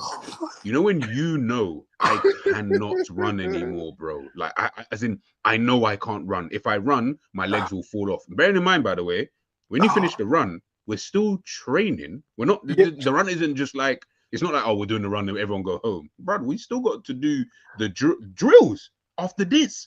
But hold on. Why was it? Yeah. That at the age of 15, 16, we were having 3 hour football sessions. Yeah, with a 1 hour run, yeah, around flipping Bulldog, which is at Bedfordshire, up some hills and that. Hills. No, bro. We come onto the pitch, bro. It's one of my first sessions. We come onto the pitch and he's like, "Yeah, put your running trainers on." I was like, "What? I didn't even have running trainers. Why am I running in Hirachis?" Man turned up with the boots, ready to train, and these men said, "Nah, I'm running for the first came up with the boots, bruv. I came in, and other men have got like they came prepared, like they knew. Bruv, I don't know, but no one's telling me this. But yeah, facts. Yeah, you're gonna have to. They're either giving me the coach's running shoes that are too small, or I wear my Hirachis. Bruv, I'm running around in the black orange with the white sole Hirachis, getting creased up in mud. Now you're pissed. One session, I had Jay. I was invited to it was first year scholar training, right? So it was all like Man City, Man United, Tottenham. There was a couple of men like ballers, yeah. And then I said, to my boy, I said to the coach, "Can I bring my boy?" I think you know what I mean, just long. No, I said, "Can I bring my boy?" Yeah, because I think he can be a good footballer in it. And he's like, "Okay, just bring him in it." But if the session's too tough for him, he has to just sit out because it's intense. And obviously, that coach is training me, so he's like, "Nah, I know you can hack it, bro." Went there, bopping it about, yeah. My boy jumps onto the pitch here bro. The first, I can't remember this brother's name, yeah. This Spurs you, bro. The way he dealt with him, I said, "Nah, no footballer should be making someone look this bad." Like he couldn't get near him the whole time. I said, "Bro, you're naturally fit," but the guy, bro, every touch the guy did was round him. He dropped the shoulder on him. He was grabbing onto his ankle, bro. He was all over the place. I said, never again. I'll bring my boy to one of these. And then the first session, I know the ones when you have to run uphill, bro. There was a session we had. I went to Watford reserves, and it was a training session. So I was, bro. They said, "We're just gonna go on a 10K run." So I'm like, I'm not marathons. I do like cross countries and stuff for school. Like young age, completing bleed tests. I'm like, I'm fit, bro. I'm at the back of the queue here. I swear to God, it felt like my lungs was like burning, bro. Because it's not like, you thinking the man them were going to be next to each other like, "Oh, yeah, Saturday was good, the match was blah, blah, blah. Yeah, what's your name?" Nah, bro, these men are sprinting 10K. Yeah, they're sprinting, and not only that, they're sprinting, and it's like, bruv, the coach was expecting you to be on their level already. Yeah. And like, and you're nervous because it's a new thing, so you're wasting nervous energy, and you don't even know where you're running. You're just following, man. Yeah, because you don't really know where you're going. They know the route. The worst thing you can have, bruv, the worst thing you can have, if I got you up to Deji and just said, "Come with me, we're going on a run," and you're like, "Where are we going?" "Yeah, I'll let you know." Bruv, you're just running, but you don't even know where you're going. Don't let me know. I need to know, bro. An end, bruv. That's bruv. Listen, it got like the coach, bruv. I think he was responsible for me even like injuring my ankle at one point, bruv. Like I'm so tired, I roll my ankle, and now I'm having to. Not only that, I'm like there. I was there for like maybe 3 weeks, like less than a month. I'm injured my ankle now, and now I'm in a situation where man are exercising, and I'm just doing flipping pitch laps with another coach trying to get fit again, because you forced me to run when I told you I couldn't. No, No, fuck you're off, like man. that. Just sit out there and said, "No, you gotta meet the requirements, bro." And you can't be the only one. If you're the Yeah. only one, especially when you're trying to make an impression, you want to be like middle or at the top in it. Like you don't want to. Yeah, But you want to you be the minimum. You want to be in that main cohort. If you're at the Yeah. end like that, and If to you're be at the fair, back, yeah, the coach you don't will be even. looking at To you be fair, sideways. you don't even want to be at the front though, because you see, if you're at the front, you see when you get in that changing room, and you see when you're in the game, they're not even passing the ball to you. No, they're like, no, They're like, bruv, yeah, you think you're too good, yeah, calm. You're not touching the ball. And you're like, yeah, I'm free. No one's passing you the ball. All of a sudden, now when you get it, they're zipping it into you at the wrong, Bro. And when I say at knee zipping height, it into, at knee height, no, but at knee height. Nah, Jay. knee height, where I can't control it anyway. Like, No, so you Jay, want me to when you control it said, knee height? what was it? You said Stevenage you was playing, yeah? Yeah, When bro. you said the ball coming to you, you do the super squat to receive it. Number Bro, one. I was doing the sumo squat, bro. Like the ball's there, bro. Honestly, when I think about it, you know, like after games, I'll sit there and I'm like, I don't even know why I did that. Like I can't tell you. Yeah. Like, bro, I'm here. The ball's been passed like a meter to that side. Yeah. But I could have just, and you know, it's not like been zipped in now. I've got to like stretch for it, but I could have just like moved my body and moved my feet to get there, touch it I'm out just and thinking play. about it now, Jerry. I'm like so preoccupied with what's going on. I've kept my left foot planted and I've reached with my right foot, but all the way. Bear in mind, I got long. I'm almost doing this split trying to control the ball. Now, now I'm like, ball. I've killed the ball and the ball's like, but I haven't killed it. It's like a bit in front of me now. Now I'm having to move my left foot to get it. Bang, smash. The striker's got it. He's running through. Bang, off the crossbar. You know, I'm looking around. The man are like, do you know what I mean? Certain man are laughing. You know, I'm looking around at the ref. The ref's looking at me like, what did you just do? And I'm like, all right, cool. Next one. The ball's gone over the top. I've controlled it well this time. I tried to hit a diagonal. And I've just over it. And it's gone for like a throw-in. It's gone like that way. And I'm like, huh? I'm looking around again. All of a sudden, the coach like turns around. I'm like, oh no, bear man, it's like that second game, you know, bro. The next thing I do, I'm like, no, like, you know, in between that, I've done misplaced passes, all of this. Cool. Next one I'm gonna do, the ball's coming. In my head, I'm like, yeah, you know what? I'm not even gonna pass back to the keeper. In my head, I've already got it set up. I'm just gonna head it back so you can catch it and we can play on. I'm expecting the ball to go up in the air. It's gone low like this, bro. It's gone past me, but it's bouncing as it's coming along. And as it's coming along, I could pass back and open up and stuff, even just hook it. Bruv, I'm like, in my head, I already told myself, I need to head the ball. Bruv, I'm getting on my knees and I'm scrambling to head it. Bruv, I miss it. And then, bro. Hey, no, brother, I know them, bro. Hold on, I got, hold on, let me see if I can find a picture. I got booted in my head and I had a mark on my head after getting booted in my head. Because you tried I tried to head it and I got booted in my head. But it wasn't a foul. Because you got the ball first, but his studs caught me in it. Why is my head on the floor? You know, like when I think, and again, guys, this is what I'm saying. It's like, this is why when we talk about like these guys at the top level, right? Like you just heard myself, Enz, and Jay. We're talking about this is back in the day, and we're not even at that level in terms of Premier League, Champions League, like that's of the elite level, right? So when we're talking about like certain players' applications at times, you got to realize, bro, like that's a big thing, you know. I'm not saying that it's not necessarily true, so to speak, but for them to even be in that position anyway, sometimes certain players, Dimitar Berbatov, Özil, trying to think of like other players, they have, like, as Enzo said about the body language, they have a certain style in the way that they play. Yeah. That's just a natural. Like Özil, one of the things people used to always get mad at him, which I never understood, was, oh, he doesn't press, oh, he's not tackling. Bro, that's just him as a player, though. He's just not like that at all. He's never, ever, even when he was at Real Madrid, he was never, ever like that as a player.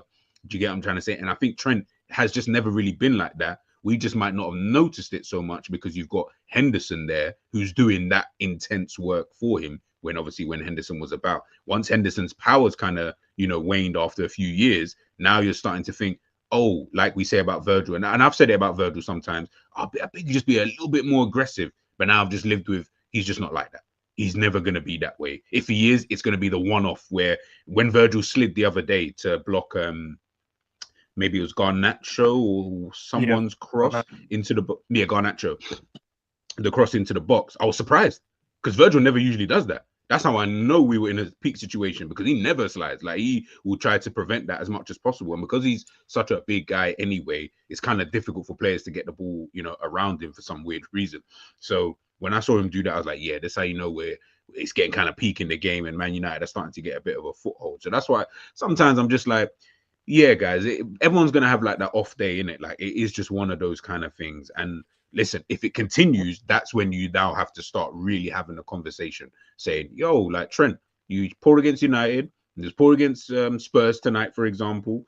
Like, something we need to talk about it. Like, do it is. For me, that performance needs to happen like 3 times, innit? Yeah, or 3 times. Yeah, 3 times. Yeah, for me to be like, you're X'd out, bro. No, this is just you can't be like a one-off game, but then the whole season we've been saying how good he's been and how he's improved and how he's raw. Man, even rivals were saying he's part of team of the season. They were like, raw, now he's actually on it. I've seen it in some teams. Yeah. So it's like, bro, I even just obviously don't put it, but I've sent it to you guys on WhatsApp. You can see the mark on my head. Let me go. Looking like Lescott in that. Yeah, I was just about to say, looking like Lescott, boy. Nah, that was a difficult. Jay, I remember there was a game here. We played at, I think it was Canvey Island. We played. It was a pre-season game. I went just to play a match here, and I remember the ball came into me here, and I was like, yeah, let me just pop this off. I'm used to that controlling it, moving around the midfield. Bro, the ball came to me, rolled off the top of my foot. Like, when you're just trying to just lay it pass back into where it's coming from. I didn't read the bobbling. It rolled over my foot. Yeah. Then a throw-in came in. One of these just ran and just barged me in the back. I'm like, raw. Like, the intensity levels, I was like, nah, I can't. This is mad. So when you're telling me about the stupid thing and you're stretching when you should just shuffle across, control that, play that back in it. But for some reason, bro, the pitch becomes like this mad box that you feel like you can't get out of. And that's the hardest part for a footballer, bro. When the pitch becomes this confinement space, you're like, raw, like everything I do, bro, is so magnified. Like, you can't miscontrol it. You can't put, like, you're you misjudging the flight. Like, bare things happen in one. And that's what I feel like it was even with Trent. It was like, like even the passes, it's like you couldn't even get in behind the defenders. It's like everything was congested. He tapped it past, man. And he was like, yeah, I'm about to spray a pass. And he slips. And he's like, what? Like, bruv, it was just a nightmare, bruv. But yeah, manager should have subbed him off, though. That's where you want your manager to, like, bruv, it's not working out. Because you can put him back in. You get it? Like, if you take him off, but then put him back in, that's like, that game, it weren't working out. But I trust in you to go and perform better. The reason why I had the gripe with him with Kwanzaa is that he didn't put him back in. Man was like, yeah, bruv, you're aired out. So now, bruv, if that happened to me, I'd be finished. Nice. Yeah, Kwanzaa has to come back stronger, bro. That's all it is, bro. Because 45 minutes. Bro, that's all he had, and then Kanate is not, obviously, and Kanate has been dope, obviously, since he's come in. But deep it, Gomez got in. Gomez was supposed to be third choice. Yeah. Fourth choice, because he was supposed to go to Newcastle. He was supposed to be with Botman. I'll end it on this, yeah. I was just, when you're talking about some big up my boy. He's watching the stream, and he just reminded me of something. One time when I was at the Arsenal Academy on the trial, obviously Jack Wilshere was there. When I tried to get near him to try and tackle him, I remember saying, like, obviously after a while, I'm just fouling him now, because I cannot get to near him whatsoever. And obviously the coach is coming to speak to me to say, like, because he was the star boy and etc. He said, listen, look, you can't foul him. You're not allowed to, like, you shouldn't be tackling him that hard. Obviously, remember, I'm coming from Sunday League. So when we're doing training, I'm kind of training the same way I would almost play. Yeah, you know what I mean? I'm doing the same. Like, I thought that's how you, again, I don't know. Yeah, I don't know about, there's rules. I don't know. I'm very, very fresh, when it comes to that kind of stuff. Bro, when I promise you, he nuts me first time when he first got the ball. I remember because he had the Henry, when Henry had the red vapors when he was playing for Arsenal, he had those boots on. And I remember he nuts me. And I remember thinking, okay, yeah, no, I can't let this happen again. It's my first training session. I can't get embarrassed like this, and etc. etc. For the second time now, I've now obviously, when I've gotten closer, I've obviously fouled him. Cool, no worries, whatever we played on. he just got back. He was calm. He just got back up and was like, yeah, cool, whatever, blah, blah, blah. Then he's gone to get round me again. He's gotten round me, but it was so embarrassing that I've had to foul him. And even like I heard, because you could like I think one of the parents was just chilling there, just standing there. Even he's gone, ooh, like that was a bit of a. And I didn't think it was, but clearly it was. And I say that to say this, bro. Sometimes you will just have a period where you'll just get to a point where it's like, brother, this is maybe a bit too far for me. You know, maybe this was a step too far for what I believe I think I am, and I need to do better in whatever situation. Obviously, like I say, Trent is not that, because Trent's obviously surpassed that. He's now a Champions League winning, Premier League winning individual. But people just have their off days, man. Even the best of them. I've seen ballers who I thought, yo, this brother is cold. I've seen him get wrapped up by a next guy, and I thought, bro, I thought this guy was cold, not knowing that this other guy is better. That's like me watching Jerry and thinking, Jerry should be playing for Tottenham right now. These times I now see a next centre back, or like a Stephen Corker as an example. I see him, for example, and you're thinking, right, okay, I didn't know that he was as good as, or if not better than, such and such. So yeah, man, it's just one of them things. But guys, before we head out, it's been a good conversation. Just want to get your score predictions just quickly before we head on out of here for this evening. Ends, don't worry, I've put your stream for this evening. Appreciate it, at the end of this, of course. So guys, when you finish this, please just make sure, just smash a like. It'll be after the game. So yeah, just smash a like for it. Jerry, we'll start off with yourself. Score predictions for tonight.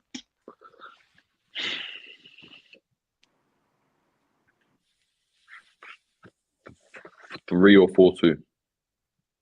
3 or 4-2. And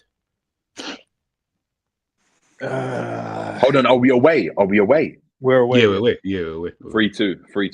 3-2. Maybe even 3-3.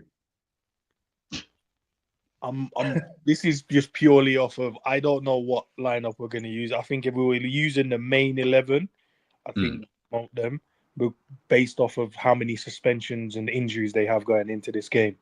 Yeah, because they're missing Sarr, they're missing Maddison, they're missing Udogie. I think Forster just about past fit. Dragerson or whatever his name is, he just about past fit.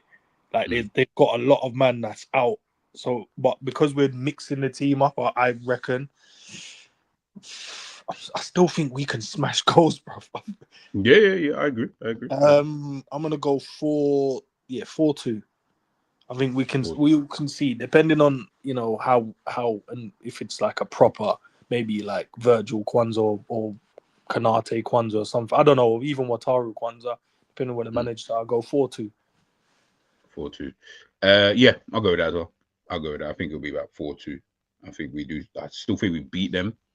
But I think they'll score. I just think it's the way that they play and stuff like that.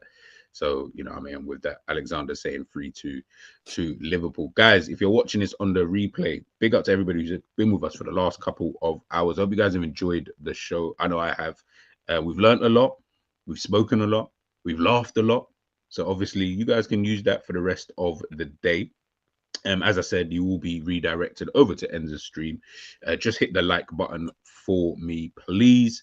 I've already seen the thumbnail, which I don't know why, but it made me angry when I saw Nunes on the thumbnail. But, it is what it is. Enz did that. So don't blame me, guys, when you guys obviously see it. Yeah, man. Hope you guys enjoyed the stream, man. And we'll catch you probably tomorrow, potentially after the game. Yeah, if Enz is, obviously, if I can, then I'll jump on Enza's stream later on this evening anyway. So we'll chop it up after the game, man. But big up to everybody. Much love. And I will see you guys soon. Peace.